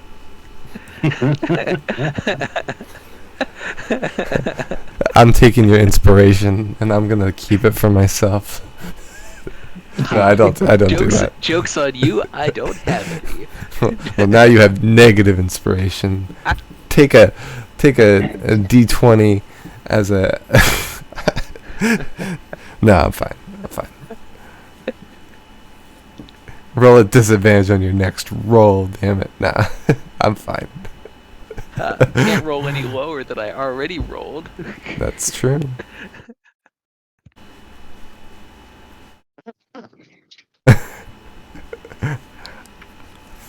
All right. So, to travel that far, that's another full day. So you'd be doing a forced march, basically, or you'd have the animals be doing it. You'd take 1 point of exhaustion, but could rest in the area and explore it the next day. Sounds good to me. Nothing ventured, nothing gained.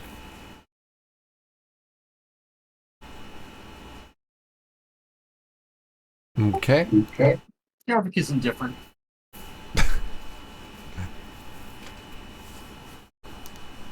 You're definitely different, my little friend. Oh, indifferent. My bad. Okay. So the Querus motions to the other two and basically communicates through sign that they're heading this way and that he'll lead the way. So he guides his rock into a glide to the west. It's still southwest, so you're still making progress. You're just going to be more above Aurora than to the side of it, if that makes sense. You'll when you change course again later on today, or later on in your travels, you'll be heading just due south instead.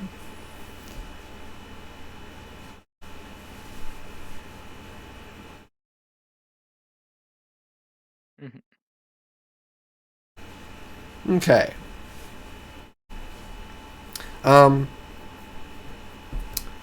So during the light of day, you can kind of see the jungle below you. These are the familiar trees that you trekked through in the weeks prior when you're heading south through the Axe Clan. This is more of that forest, but a little bit more northern, and there are some large trees of various types instead of just the more jungle type trees. This kind of sprawls into taiga at parts, especially in the area that you're at. It's more gives way to the true jungle, as it gets more south toward or west toward the wall. Every once in a while, you see through the trees some large gray beasts. Some you see people are tending to, others appear to be wild. So these are the elephants that you saw in the invasion earlier in the campaign that were helping to plow the way south through the forest in the Elven territory. You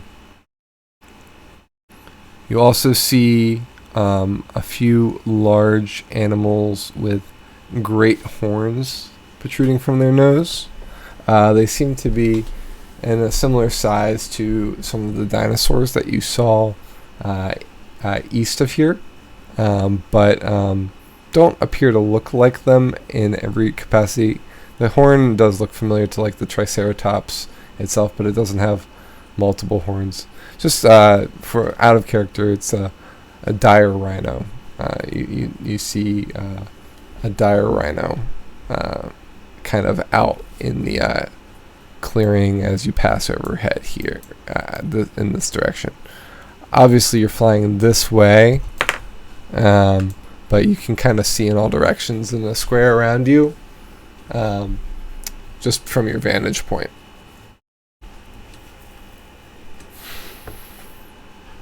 The glow does continue, but it's fainter during the day. I'm going to need Roger to make a new perception check just to see if he can still track it.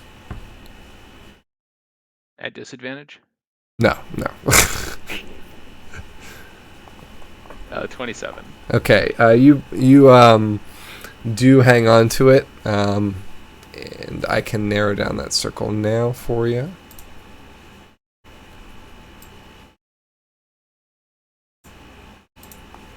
Seems to be in that direction. So not the closer parts of the circle that you might have hoped.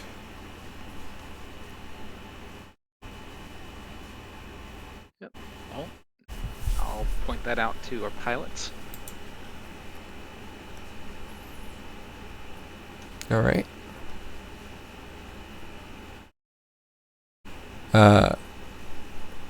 Quirce says that he's not going to be able to fly them for much longer than 4 squares from where we turned. So that would get you to about here. We should stop soon then. Okay. How's here look? Sure.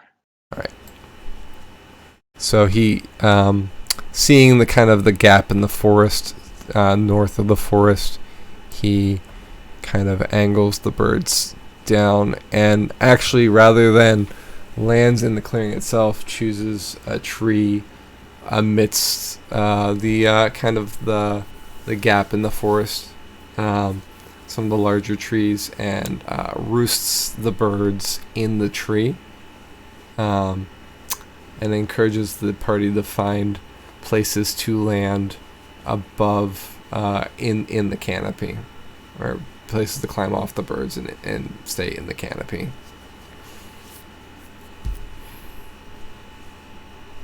Oh. He is the professional. We are close to the Rock Clan, but this is some of the less tame areas of the forest. It would probably be prudent to stay up here rather than mess with any creatures that might be below. Okay. Jennifer is feeling quite at home up here.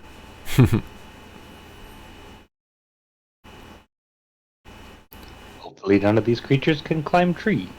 As you're climbing off the birds, you can kind of feel labored breathing from them. This pushed it a little bit for them. They seem pretty tired, and are glad to have you and the other riders off of them. The riders put caps over their heads that kind of blind their eyes, like they did prior. Since they're going to sleep during the day, and they kind of settle into a balance and start breathing deeper, potentially sleeping fairly quickly.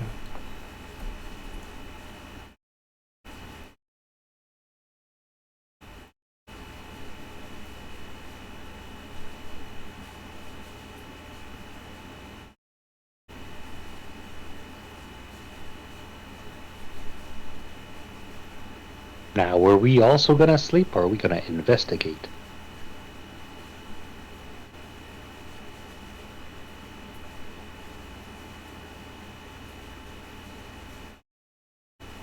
What time of day is it now? Is it still... So it's daytime. Okay, it's daytime.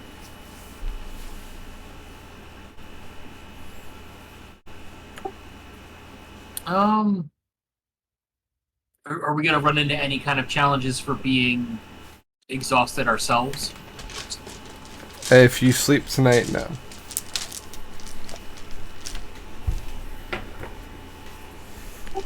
Let me go take a look. It's a bit of a ways away. Yeah, we weren't able to cover the whole ground before the rocks got tired. I mean, let's just stay with the rocks. We don't want to... We'll just stay here and let them rest up. We're kind of on a side trek anyways. We've already blown the schedule.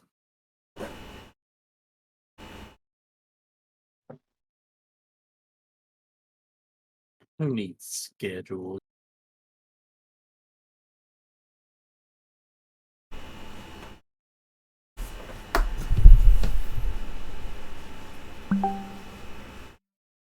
Give me a sec.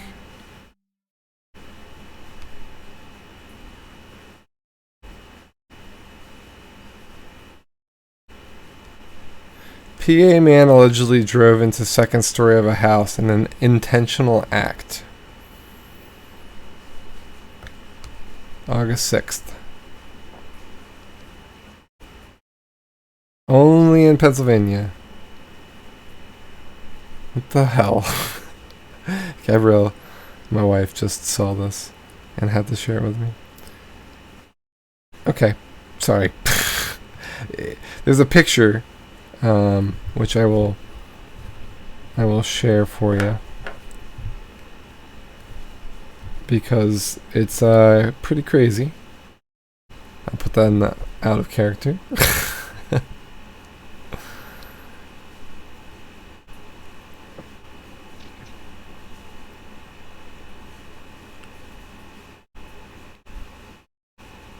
There you have it. That's not where you're supposed to park your car, silly.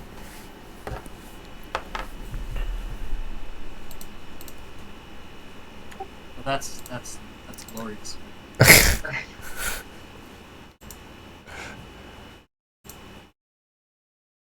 All right. So, are we resting for the night, or the rest of the day? I suppose. Yeah, probably. Okay. Better safe than sorry.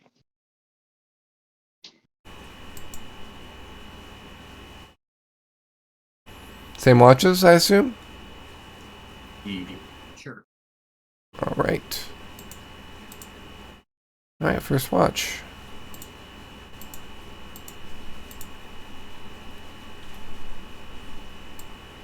Time to roll.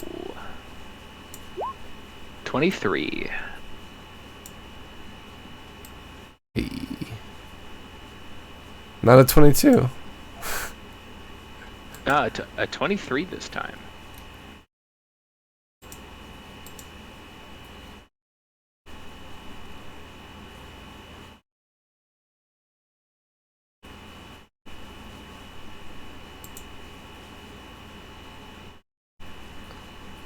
All right, and I think that's everybody but what is it? Raven's with you, right? All right. Raven seems to be fairly tired and keeps nodding off. You keep having to wake him up. Honestly, it's probably better to just let him sleep. Okay, then you don't have to keep waking him up.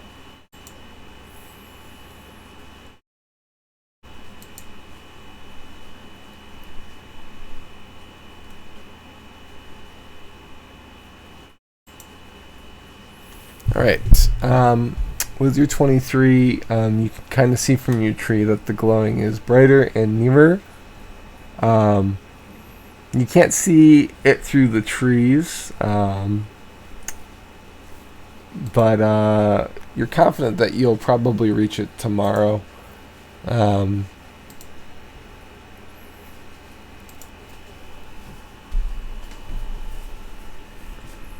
Other than that, there's the familiar sounds of the jungle.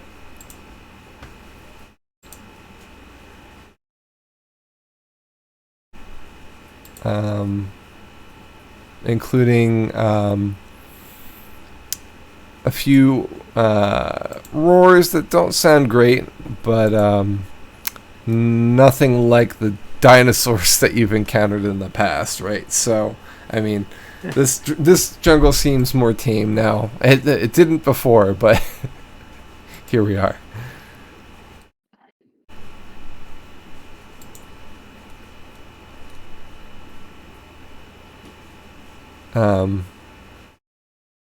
Anything before we move to second shift? No, I don't think so. Okay. Second shift. You are woken by Roger.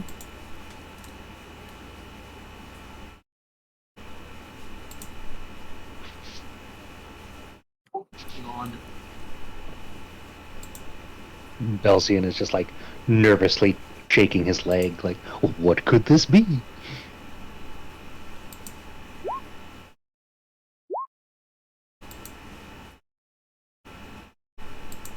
It's hyper fixated on what's going on. I must admit, I am curious as well. We don't normally deviate too far from the beaten path when we're on mission, so it's a little unusual for us.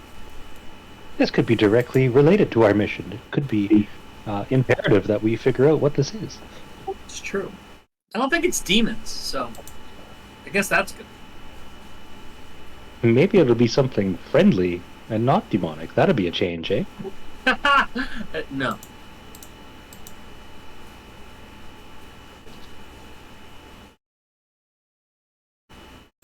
This is Relic, aka the land that wants to eat you.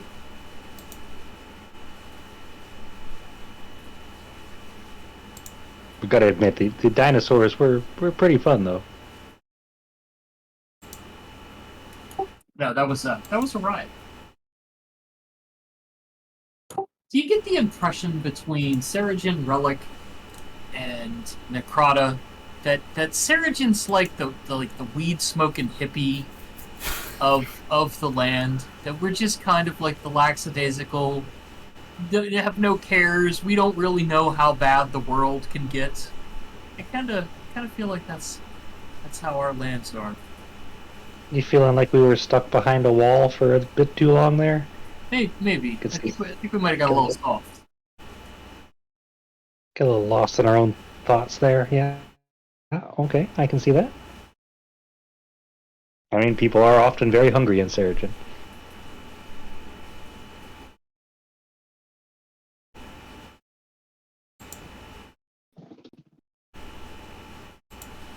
You know, I'm very curious to find out from the time that we've been gone what has transpired in Seregen. We're closer to Seregen than we've been in, I guess, what is it in game time? It's weeks, right? There's months. It's been about 2 months. Yeah, in months. So a lot has probably changed in that time. What do you think could have happened? Well, what I hope hasn't happened is that vampires in the Axe clan haven't decided that that the lands of Seregen look like a tasty snack. That would be unfortunate indeed. My family doesn't live terribly far from what used to be the northeast section of the wall, so I hope that nothing has transpired there.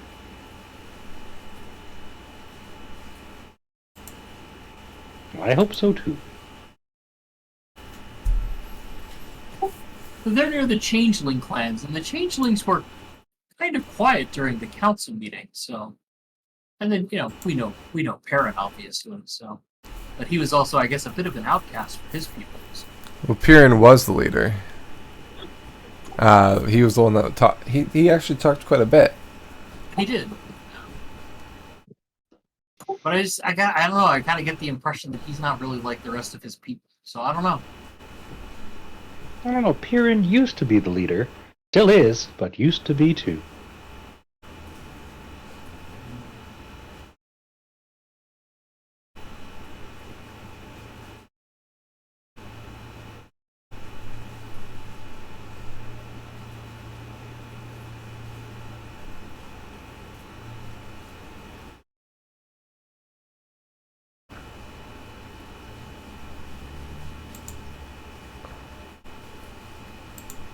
All right.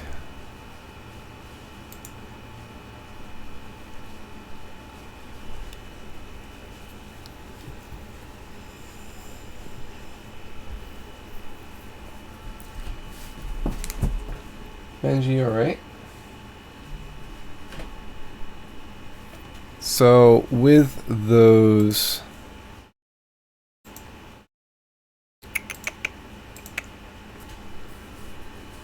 checks, you notice that every once in a while the flashes seem to grow. The flashes, the pulses seem to grow dim for maybe 30 or so minutes, and then they kind of pop back up. And then they kind of grow dim again. You're still sleeping during the day, it's just you're sleeping into the night some. It's kind of like the second half of the day. So like evening into night. So you'll wake up kind of partway through the night. So you can kind of see, since you're on second watch, the flashing is kind of a little bit more visible again. The flashing is sometimes obscured.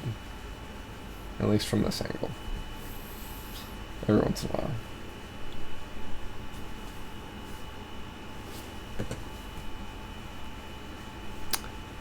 Anything else before we go to third watch?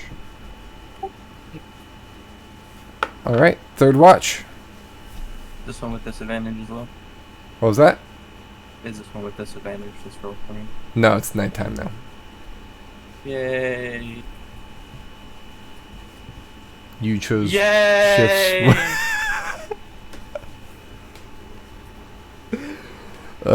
You're trying to discern the symbols again. Must look at the symbol. Give me an intelligence check to see how you do on studying. I got an 8.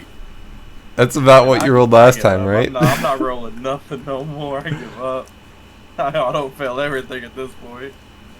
No, you had a 4 last time. Never mind. So, I mean, that's better. It's double what you got. Alright. Yeah, the symbols don't seem to reveal anything new.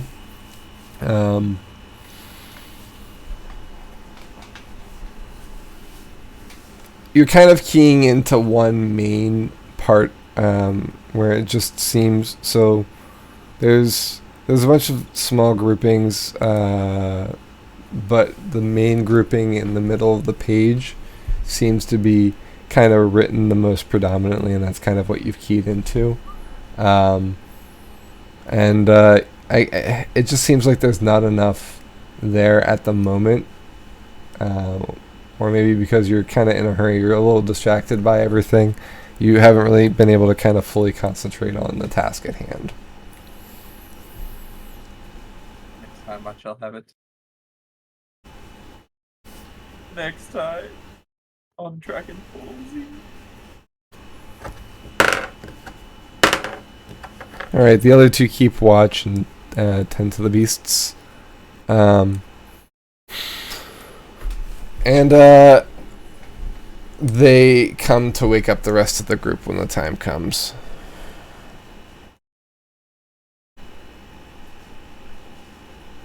Good evening.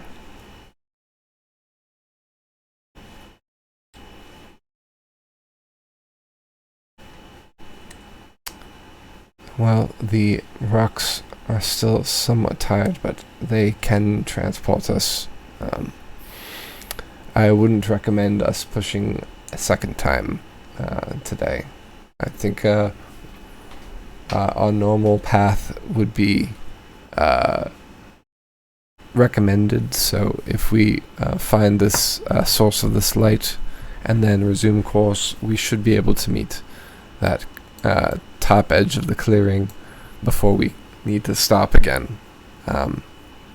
We can rely on gliding some to help us with some of that, but we'll try and stick a load to the forest floor for this first part, since we're looking for the source of this light. If that's okay with you, Roger.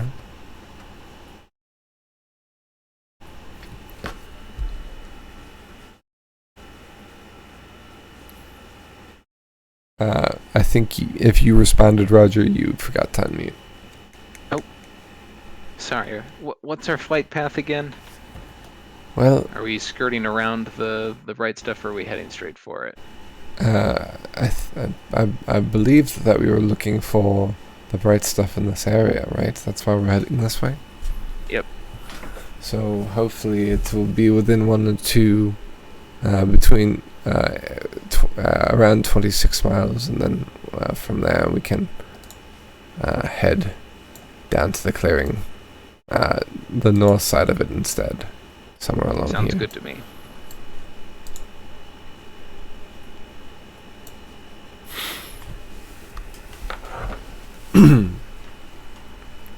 All right. Everybody make athletic checks to climb up the tree and onto the rocks. This is a little bit more precarious than the ground, so I just want to make sure everybody gets in.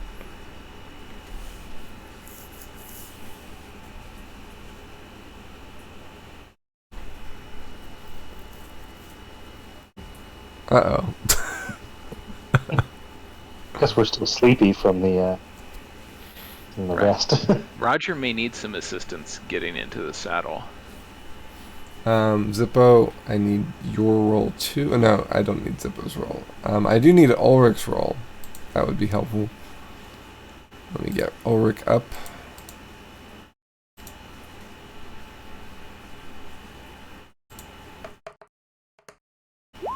Oh yeah, we're good.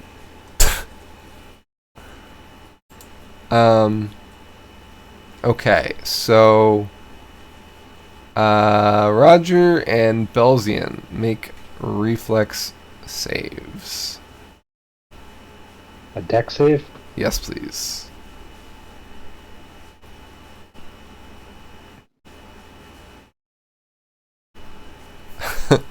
Roger falls out of the tree.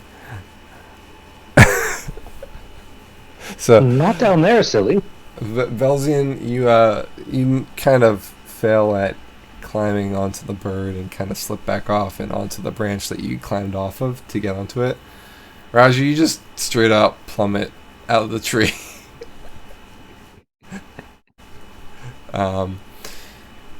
Foot slipped through the saddle completely. Yep. Yeah. You. It's like drinking water and it all dribbles out. It's except in person form as you fall to the ground. You're about 2 stories up here, so you're going to be taking about 5 damage, which is, it could have been worse as you kind of land on the ground on your feet, which is why it was less damage. And you're now on the ground. Oof. You kind of do that like Black Widow, like land and then like look up.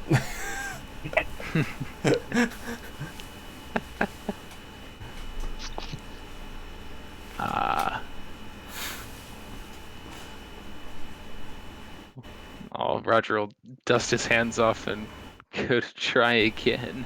Okay, so you'll have to Maybe climb the more. tree first, or have somebody kind of.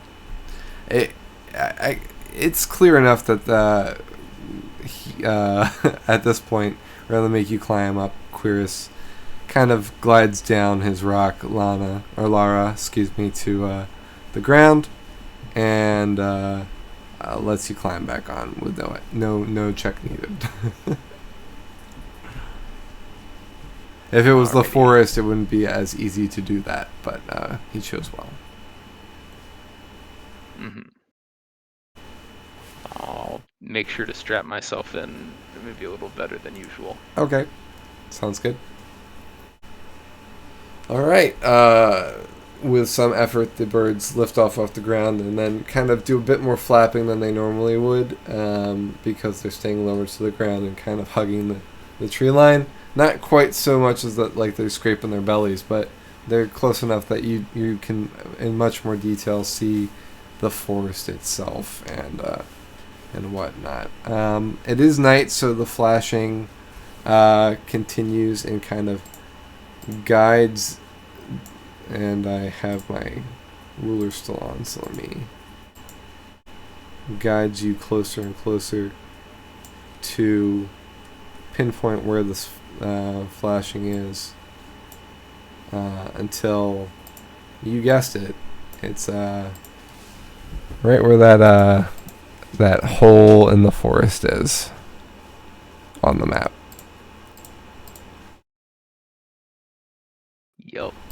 did guess it.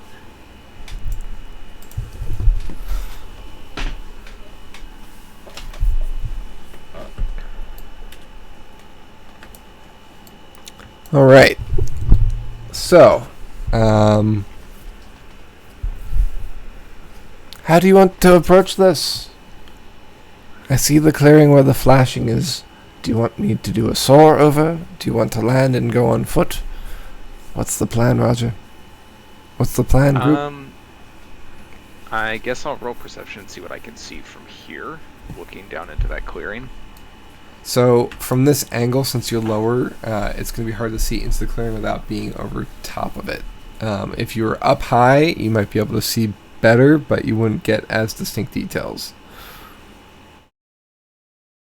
If that makes sense, like angle-wise. Up here to see in versus over here with trees, right? Gotcha. Yeah. Yeah.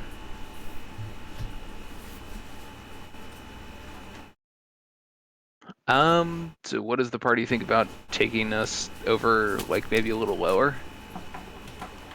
I'm fine. I'm personally fine with aerial recon. Yeah, we'll do one pass over at least in the air, and if it looks dangerous, we're already on our way away, and if it looks like a thing that we need to do something about, or maybe not dangerous but worth investigating, then we can always come back. Okay.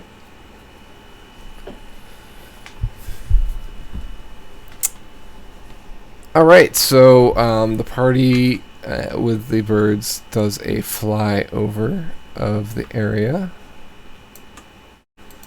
and you see what appears to be an impact crater.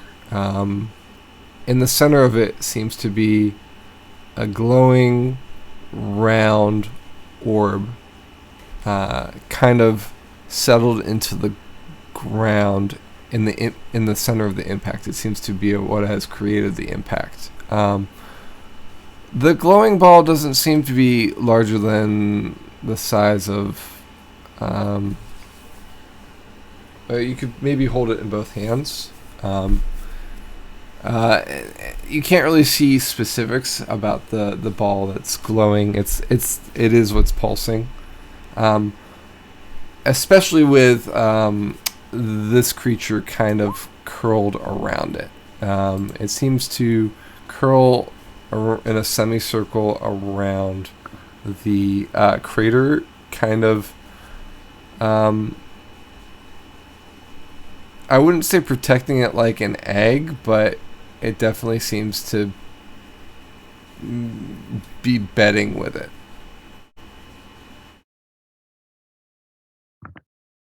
Interesting.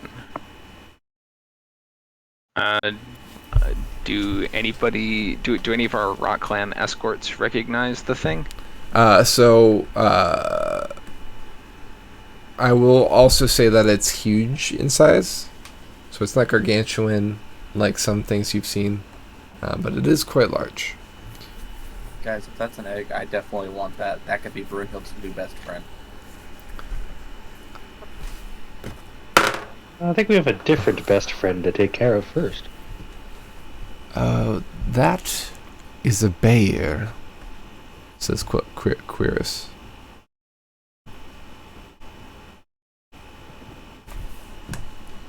Probably. They're just friendly, right? No. It's got sharp pointy teeth. It's can breathe lightning. It's serpentine in nature, as you can see, with quite many legs. With a head that slightly resembles a snake, but also, just personally, it reminds me of a mongoose. It has been able to swallow a rock whole before. Young rocks, of course. They are a natural predator of roosting rocks. They swallow their eggs and whatnot. Oh, yeah. Then we murder this thing for rocks and for the thing it's sleeping around. Or, hear me out. we could get on our rocks and fly away. But what if this hurts baby rocks? See, then our rocks are going to be sad, and later on down the line, they're going to be sad about it. And then I'm going to go back to the rock family, and then they're going to go off and be rock loners without other rocks because they didn't kill the one they seen. And we can do that. We can do that after we're done. You see, we can then we Think can about it. then we can come back and we could right all the wrongs. We can What protect- if we kill this and we take its egg, and it hatches and becomes Brynhild's best friend, and then we have it help us fight demons? I think we'll probably be okay without that help. Just thought.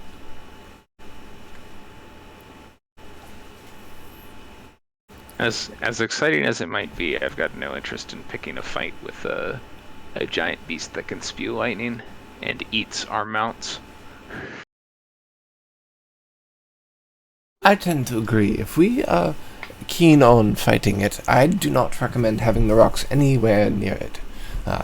But that being said, stories do say that the giants of old did create these creatures to fight dragons.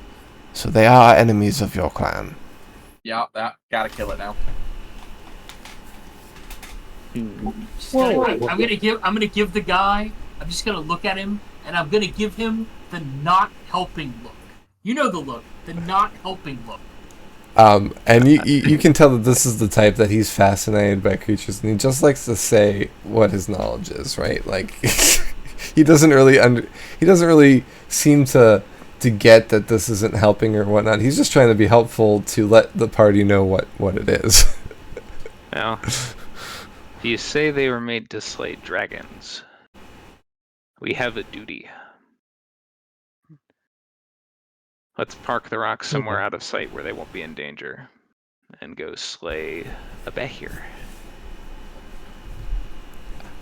I would in fact suggest that we keep a guard around the rocks just to make sure that nothing gets at them while the group is fighting. Perhaps the three of us might stay behind. Yeah, maybe the hood over the rocks. Maybe you could put the hood over your own heads too, so you're not scared. If you don't feel like that's enough, we'll take Ulrich too. He seems to be strong, and if the bear comes our way, he might be able to defend the rocks along with us. That way we aren't split too far. Are you suggesting that we fight the giant thing without our mountain of hit points?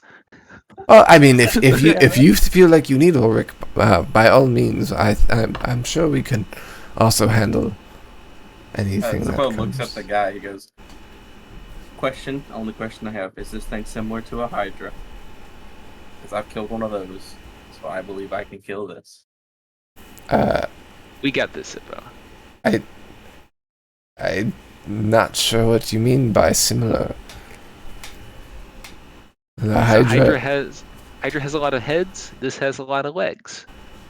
Yes. All right, It's just simple math. the math's out to me. We got this, boys. But with Ulrich.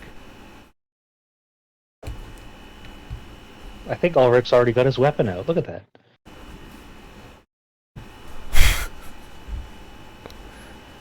Give me 1 second. So we're just gonna have to hope when we fight this thing that Psychic Lance works. 'Cause I've never fought a figure, and like I've seen them, but I've never fought them. So we're just gonna hope Psychic No, Lance works. It's got multiple legs. Does that mean it has multiple asses too? Good news, my armor has resistance to lightning. I'm also resistant to lightning. Yeah, let's go. I have exactly 6 spell You're going in slots that I first, can then. Psychic Lance this thing with if it works. All right, If I'm it back. doesn't, I'm summoning a Draconic Spirit. I'm pretty sure behirs are much smarter than hydras. Hydras are kind of like dumb animals, but these things are like dragon hunters. Yeah. You got to be smart to hunt a dragon. Yeah, I won't waste the 6th level spot on it then. I definitely will burn at least 1/3 level or 4th level to at least see if it works. Yeah, I mean, give it a try. The spell's awesome. That's like that's honestly like Zippo's signature spell at this point. Like he was burning things at first, and then he unlocked Psychic Lance, and he's just like never left it. Hit your main. Alright, so what I'm going to do here is I'm going to reclaim the Hydra encounter. Since, you know, you're asking if it's similar to it, we might as well just embrace that, right? But what I'll do is I'll put the impact crater in the middle of that, and then we'll kind of work from there. Is that fair? Sure. Alright. So, oops.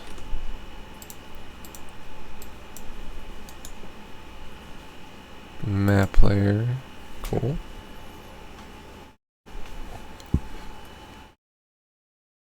Alright, so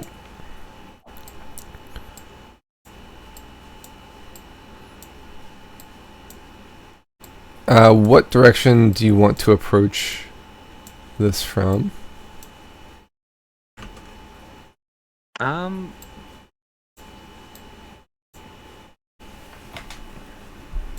Oh, that's a very big bear. Well, it is pretty huge. From the east, I guess? From outside of the crater. Yeah. Yeah.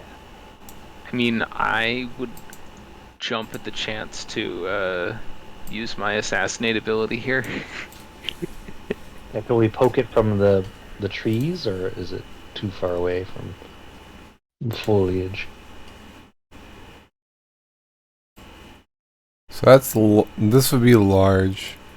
This would be huge, I think, right? 3x3, yeah. All right.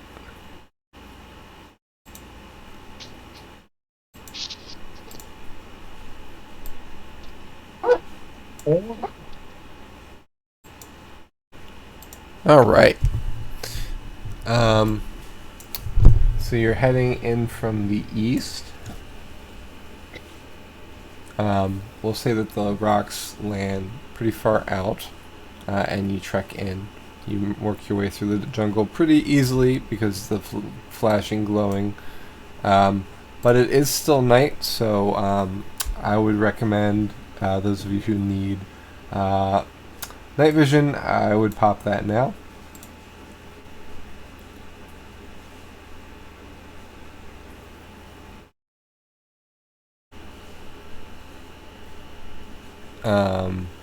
So Yarvik, would you be would you want to do that? I'm looking for it. Hold on a second. Sure. Are you doing one for both you and Ulrich? And Ulrich is definitely joining the group, right? Yeah, we're gonna need Ulrich. Yeah, so I'll have to do one for him. So. Okay. What's your marching order? Who's taking point? Roger will take point. Okay. Everybody has control over their characters, right? Just to make sure. Yeah. Right. That's why I reuse this map. It's nice and easy to do that.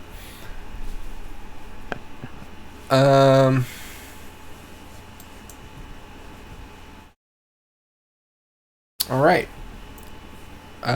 So we haven't really started initiative yet. The creature seems to be sleeping in the same area as the orb at the moment.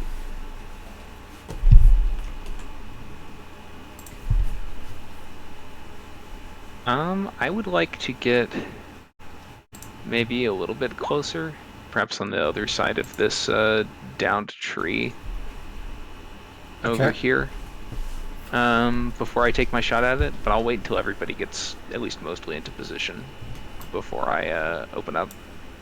So just as a heads up, the down trees do exist in this. It seems like the impact from the hit with the when it came to the crater, just ignore the layer down here. that doesn't exist. Just see that as like foliage or something. So I can shoot over this and still have line of sight. Yeah. Yeah. So because it's huge, it rises slightly out of the crater, but do remember that there is a decline into it. So it's a bowl. Gotcha. So that would, if it was smaller, affect your shot, but you could still kind of hit it through the hole. Okay.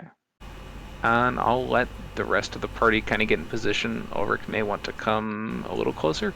Okay.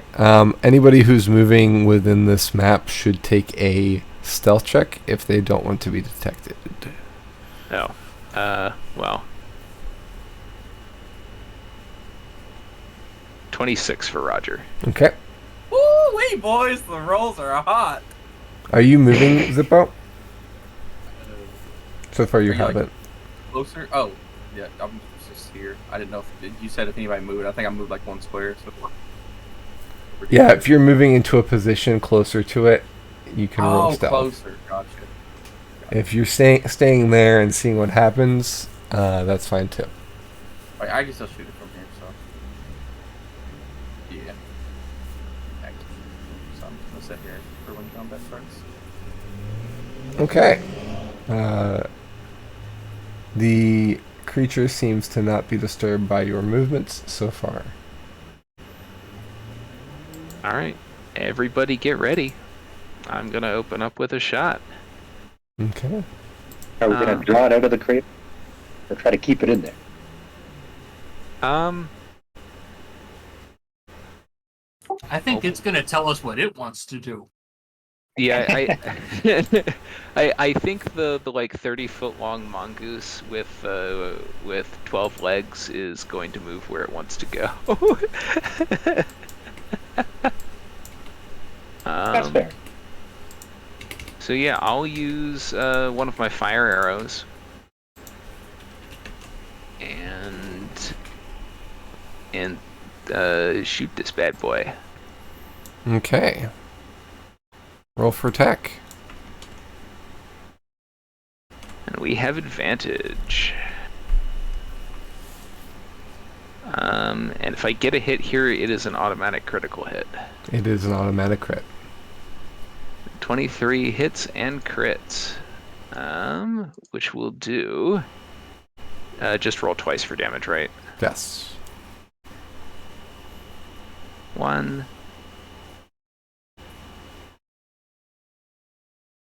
2. And I'm gonna need to add fire damage. So that's 57 so far. Twice for the fire damage or just once? Just once. Oh wait, no, it's everything, right? It's everything. Oh, Yeah. okay. Well, let me roll another d6.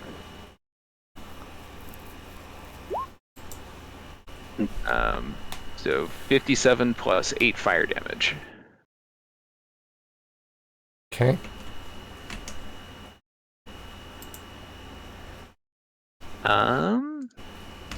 Well, that's my thing. If that didn't wake it up, I'm surprised. No, it is surprised. Haha. And now we roll initiative. So if it's a surprise round, that means that anybody else who's lined up should probably be able to do the thing too, since it didn't detect you. So, is anybody else shooting at it? Yarvik is. Okay. All right, Deegan. Time to go to work. First up is the black arrow, d6 force damage. Okay.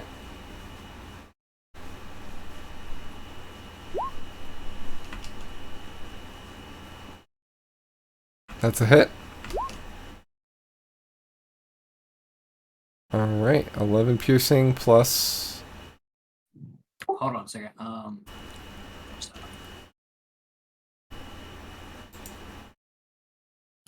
There. Plus 6 damage. Okay. Second shot.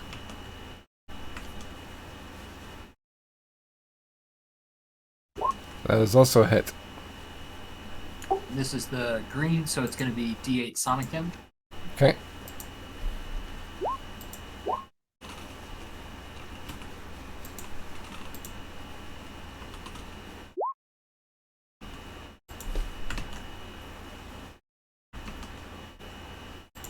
another 14.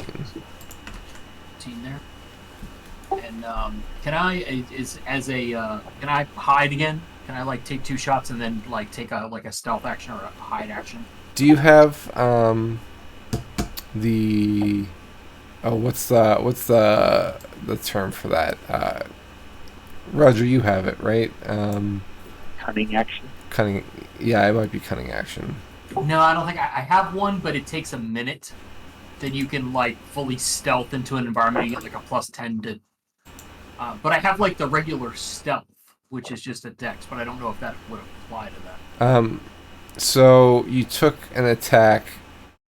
You moved into place before you attacked. I'm gonna say, since you took a full action to attack by attacking twice, yeah, go ahead. I'll say that you moved in position, and this round is you attacking it. So the round starts with you attacking.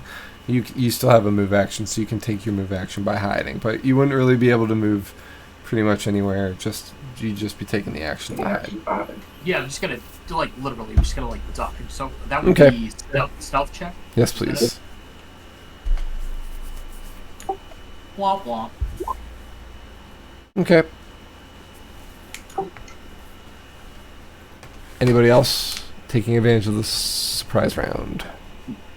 Oh yeah, Belzian will take a peek around this stump that is probably not very tall, and huck a dart, just for good measure. Okay. Make an attack. Guess at 11 disadvantage. misses. So far away. Yep, 11 misses. 11. It doesn't even make the lip of the crater. Like a lawn dart. dart. Just like, Anybody else? gotta try. Yeah, go through the fireball. I was gonna do. Okay. That's a miss. Yeah. You kind of hit the rim too. No. Yeah. That's why I don't aim anymore. I just psychic glance. I don't have to aim it. You didn't use your classic opening move. You wanted to see what it would do. Yeah, I was like, I'm rolling really bad. Maybe I'll roll good on this. I was wrong. Ulrich kind of moves forward and stands at the ready as kind of a bait. I guess if there's something that's gonna attack, it's gonna be me anyway. So rather than have it try and find you, I'm just gonna send it my way. Just be ready.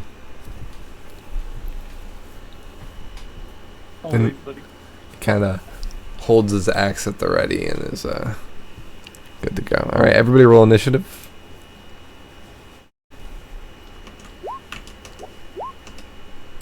Yeah, can somebody roll my dice for me from now on? I just curse at this point. I get the nat 20 on initiative. I mean, that's good. Yeah, but I got a natural 11 on initiative. This is why I'm playing a rogue. I'm here for the big numbers because I know I'm sure not going to roll those big numbers on the dice.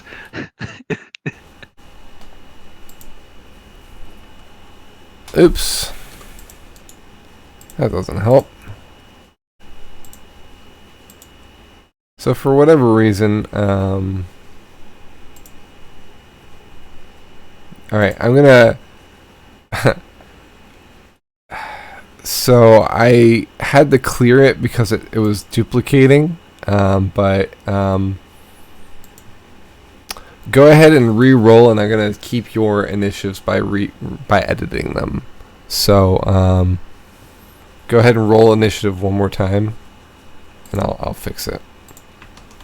So you can kind of see how that kind of plays out there. So apologies if your rolls the second time are better or worse. We're rolling initiative again. Yeah, just so I can edit it. Alright, so Jaeger got a 25. Oh. Zippo, you had I'm an 8. Oh, you rolled the same thing twice? No. The 10. 10. Okay. A little bit better. Belzian, what did you have?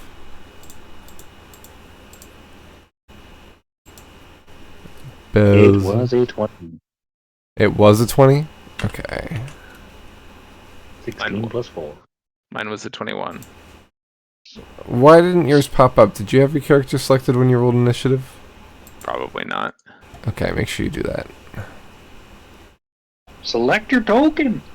Okay, so your original one was 21, you said? Yes. Yeah. And I did not roll Ulrich yet, so let's select him.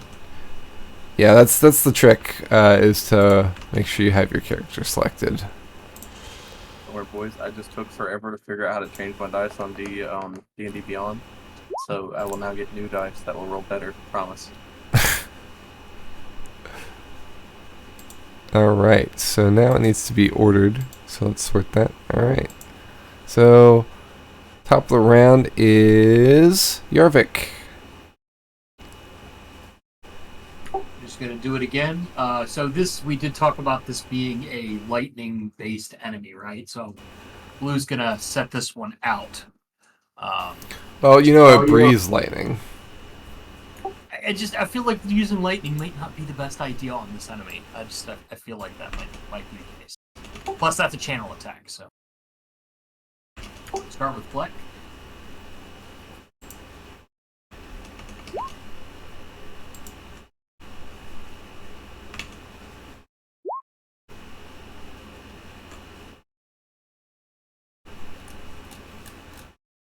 Okay, that's a hit. Okay. 10 damage. 10 there, and then green is going to be D8.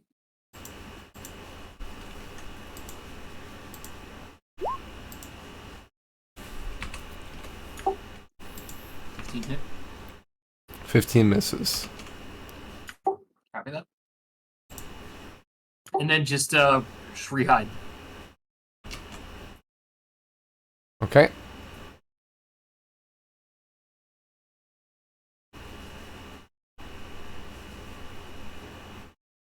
Roger. It's me. We're gonna shoot this guy. And using another fire arrow. And it still hasn't acted yet, so I still have advantage. Just no assassination. Yeah, no auto crits this time. That's a hit.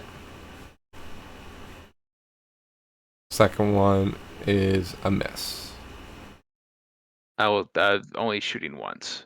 Oh, okay. That's just rolling with advantage. I see.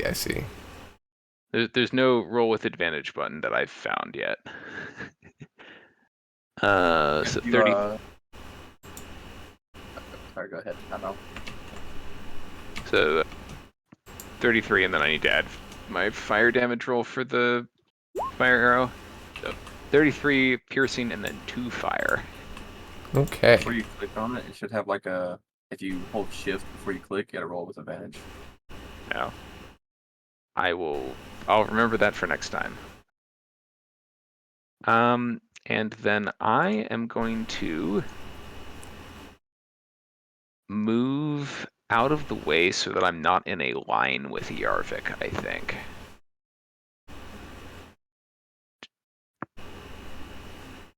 I thought we'd like to live dangerously. Yeah, but I'm resistant to lightning. You aren't. And then I'll use my cunning action to dash. Okay. So we'll put myself comfortably behind a log over here. Okay. And sort of next to this tree. And that'll be my turn. Cool. Ulrich moves forward. And raise an action for if he is in melee range, he'll attack it with his great axe.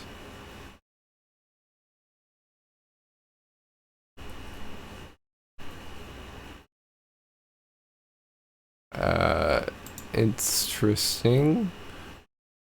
Let me see. I don't. Okay, there his Okay, so his family great axe was given to Jordan, and he gave away his obsidian axe, which belongs to Glorin now. So he's actually not holding an axe for probably one of the first times in this campaign. He's now holding a mace. A simple mace. Which I think he looted at some point. I think he looted at the same time he got Orban's axe, actually. Now I think about it. Alright.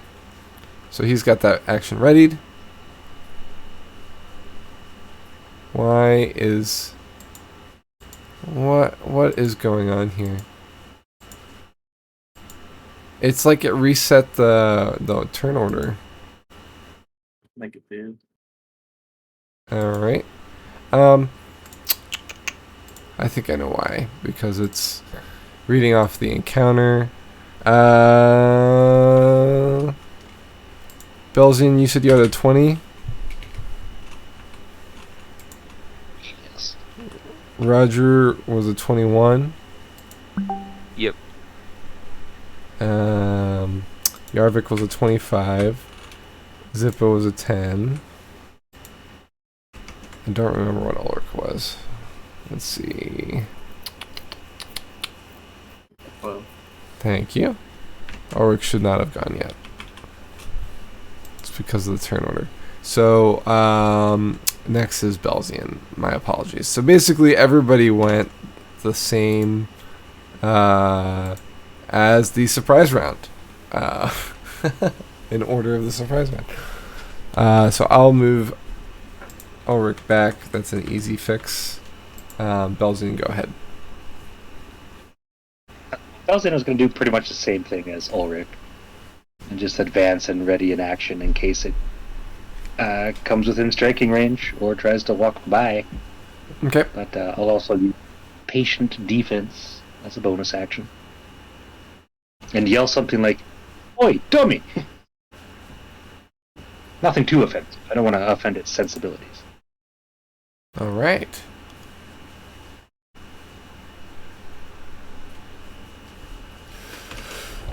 All right. Odd or even, Bane?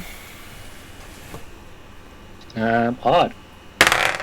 All right. The Behir pops up from the concussion of attacks and darts at you with an extreme speed. It just pops out of the hole and straight at you. Oh. It makes a bite attack at you. And natural 20s. that's disadvantage. Cool. It has disadvantage. Yeah, he patient defense, so he's taking dodge. Okay. Well, let's do a second attack to see. Alright, does a 20 hit? Yes. Okay.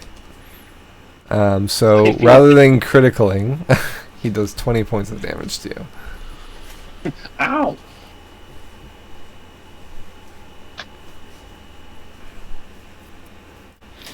That's pretty par for the course for Belzian. Okay, as soon as it bites you, it basically does not, like, strike.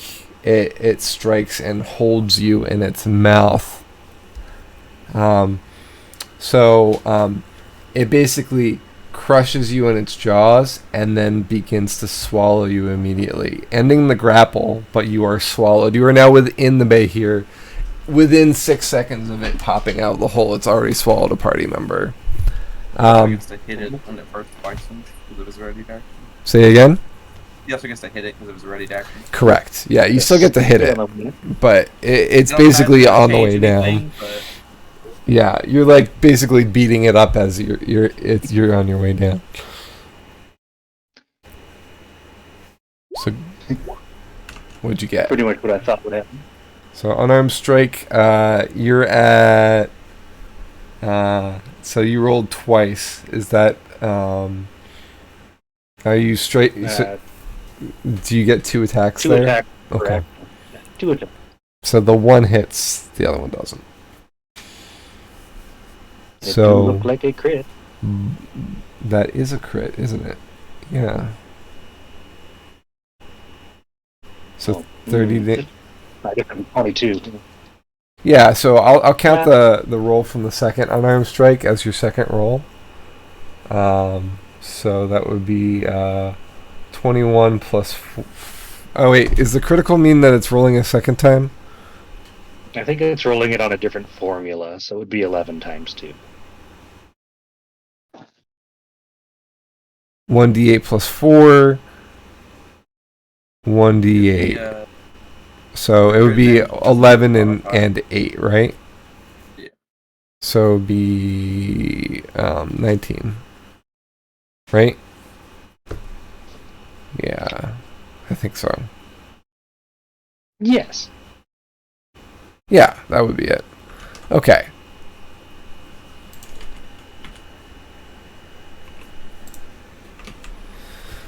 Okay, so let's describe what's happening to you as you've been swallowed before. You're a natural at this, right? So you are completely blinded as the remaining light of the evening and glow of the orb fall away as you're swallowed by the bear.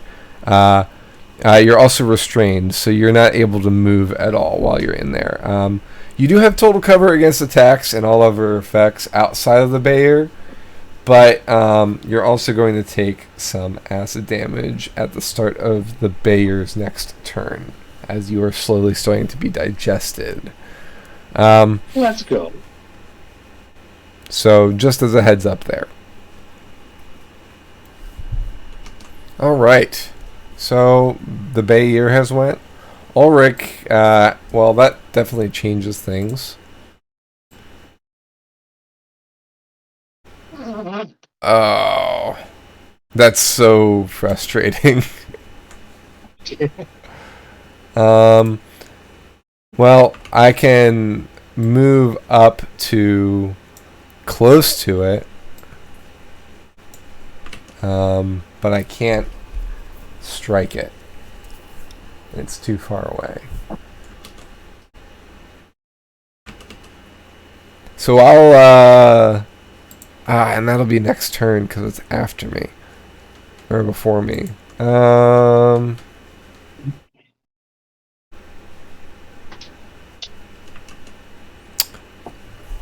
Let's see, what can we do? I could channel divinity for him. I'll do a spiritual weapon. And that spiritual weapon will spawn. It'll make a melee attack, which misses. And I'll bring that axe in. But while I'm doing that, I will allow Zippo to go. I'm going to pull out the bread and butter and cast Psychic Lance on it. Alright. That's a saving throw, right? Yeah, it's an intelligence saving throw. DC 17. Okay. Let me just get this glowing axe up. DC 17. Yes, sir. Alright. It makes it. So it takes 12 psychic damage. Alright. I think that is Zippo's turn. Oh, hold on, I forgot about movement. Zippo is going to just move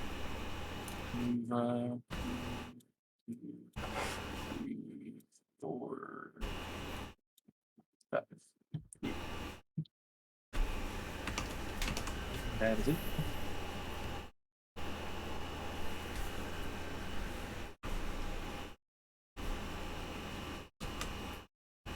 Cool. Yarvik. Alright, same thing again. Start with the green arrow.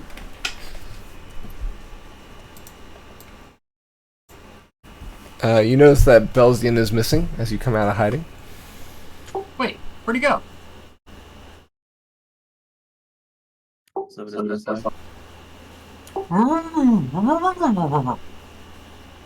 That's a hit.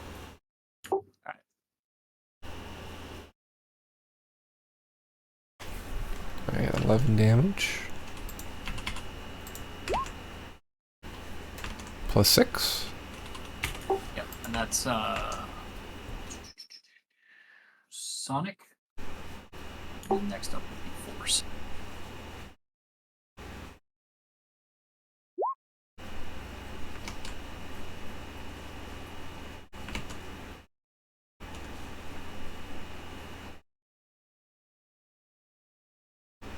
Uh, 30 also hits. So that's I picked this yeah. Alright. one. And then just try to re-stealth. Okay.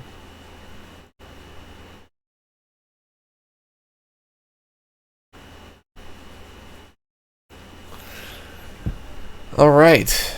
Roger. Okay. Well, it looks like all of the action is happening over there.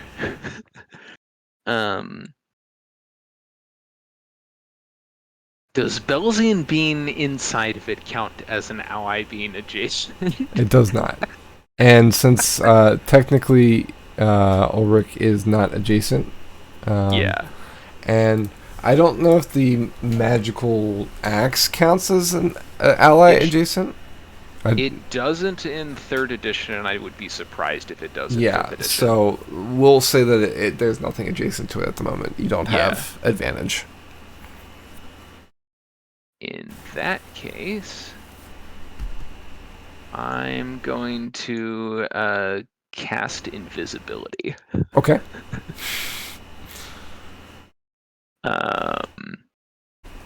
And then we're gonna move around. Is that a spell you got recently? Yeah. I get it once per day. Nice.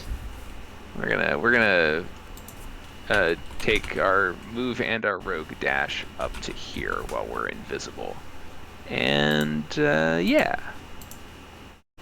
Get ready to shoot it next turn. Okay. That's all I got.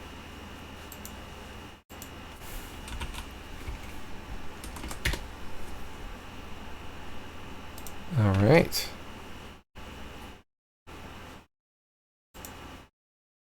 Belsian. I'm blinded and restrained, right? Yes.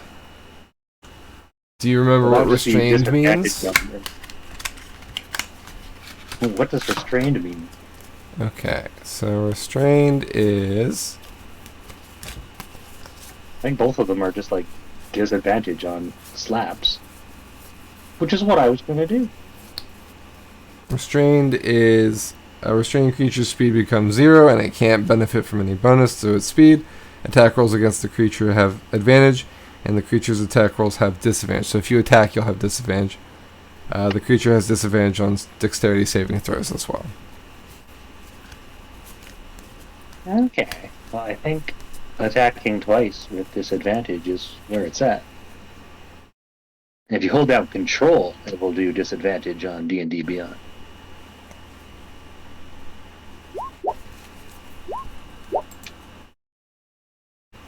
Okay. 15? 15 misses. 15.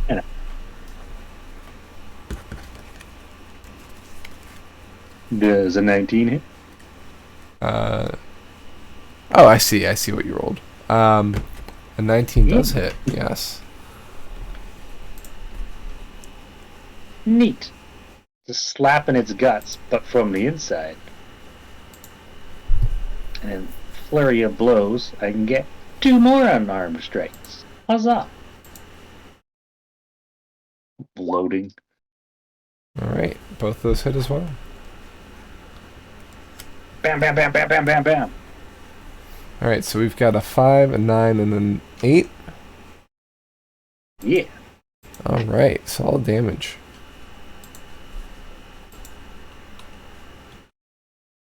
loses a key point.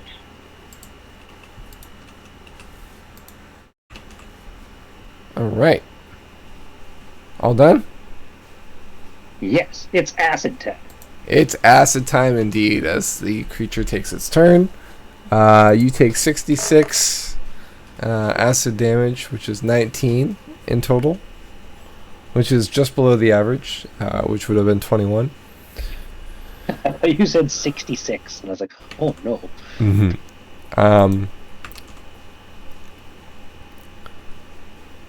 The Bayer, rather than going for Ulrich, who's right in front of them, noting his advance, moves at a rapid pace toward Yarvik, who's been shooting him quite a lot. Let's see what the movement is, though. Alright, he's not going to make it to Yarvik. So he'll move in this direction to get on this side of Yarvik. Yes, it's going to incur an attack of opportunity from the floating axe. But it's going to attack Yarvik from there.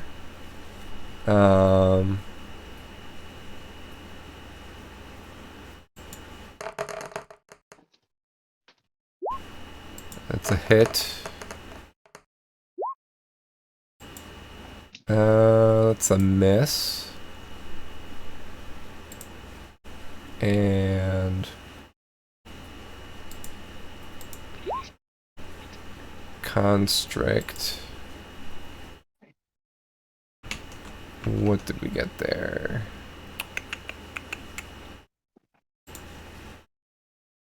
Okay, constrict, I don't believe makes it. Oh, it does. Yep, meter beat. Nice. Okay. So with basically the creature, the Bahir wraps itself around Yarvik, constricting him.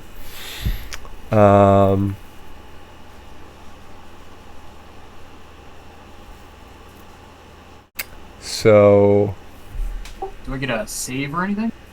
So, sorry, not Yarvik, Ulrich. The target is grappled. He can try to escape next turn with a DC 16. And he's restrained until the grapple ends. Okay, so a few things happen here. Ulrich is pierced by the bite attack for 19 damage, and then is bludgeoned and slashed with the constrict for another 33 damage. So 33 and 19 is 51. 52 damage. Oh.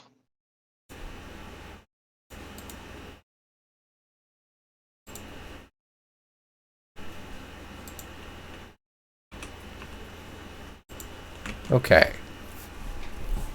That is the Bahir's turn. Now, it is 10:42. We have 2 people left in this source of combat. Do we want to stop after this round and pick up mid-combat next session? Sounds good to me. We can do that. Alright, let's see if Ulrich can break out of this. I have a feeling he will. He absolutely does, as he bursts away from the creature.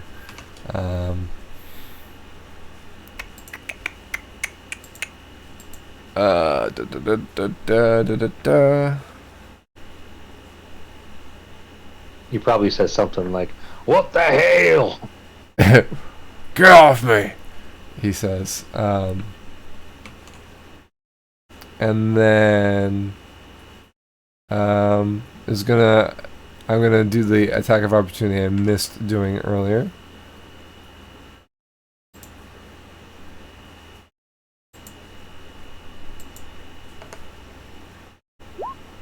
That's a hit, and then I'll do the actual attack for this round, which is also a hit.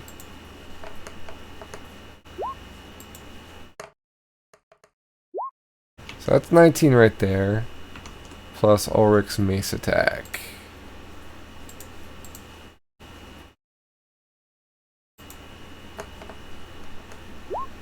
Which also hits. Actually, I did a strength check to get out of the grapple. I think I can do both though, right? Is that correct? No, it's an action. Yeah, you're right. So I can't. Okay, never mind. So it's just the spiritual weapon. 19 damage. Okay. Well, at least he's out, right? And the Behir doesn't look great. It's still up, but it's not as hardy as it was before. So it's definitely been taking some punishment. But let's go to Zippo.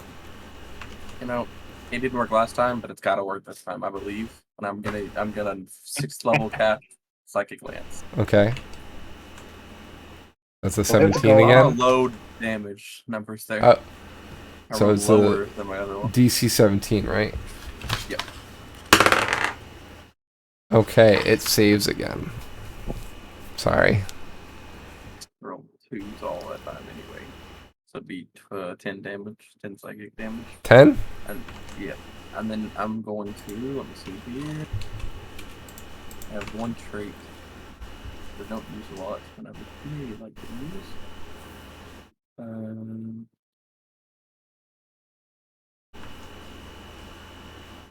Let's see here.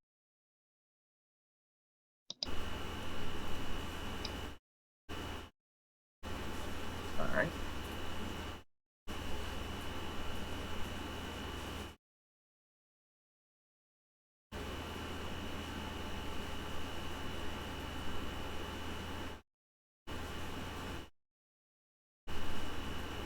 Okay. Alright. Let's see. I'm go can I cast like 2 level spells in a turn? I don't play spellcasters at all. No.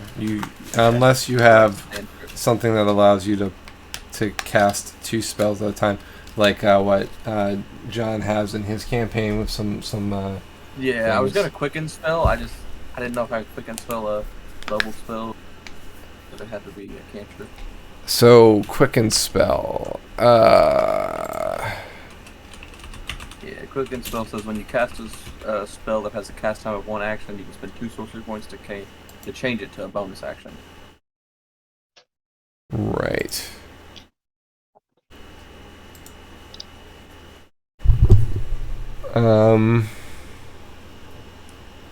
So 1 action that takes the bonus action.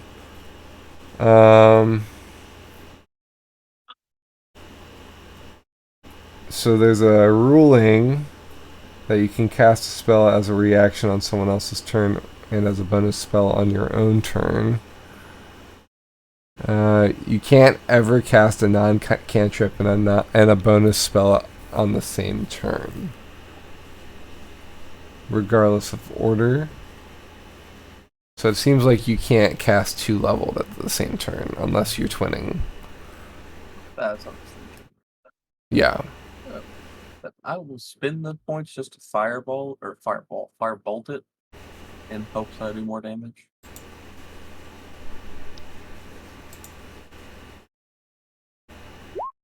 $23 to hit. 23 hits, yes. 20 fire damage.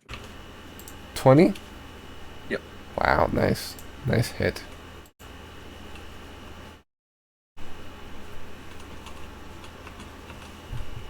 Okay.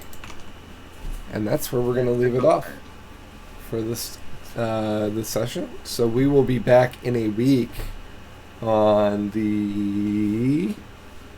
Stand by. The 22nd to finish this battle and then continue the session to where we were originally intending to go. So we will meet y'all then. We will see y'all then. Hopefully you stay safe in these trying times. And we'll see ya next time. Thank you for joining us, whether you are watching us live or watching us in the VOD. Benji is thankful for you to be here. He says thank you as well. And we'll see you next time. Thanks everyone for joining us. Hopefully we'll see you next week. See y'all.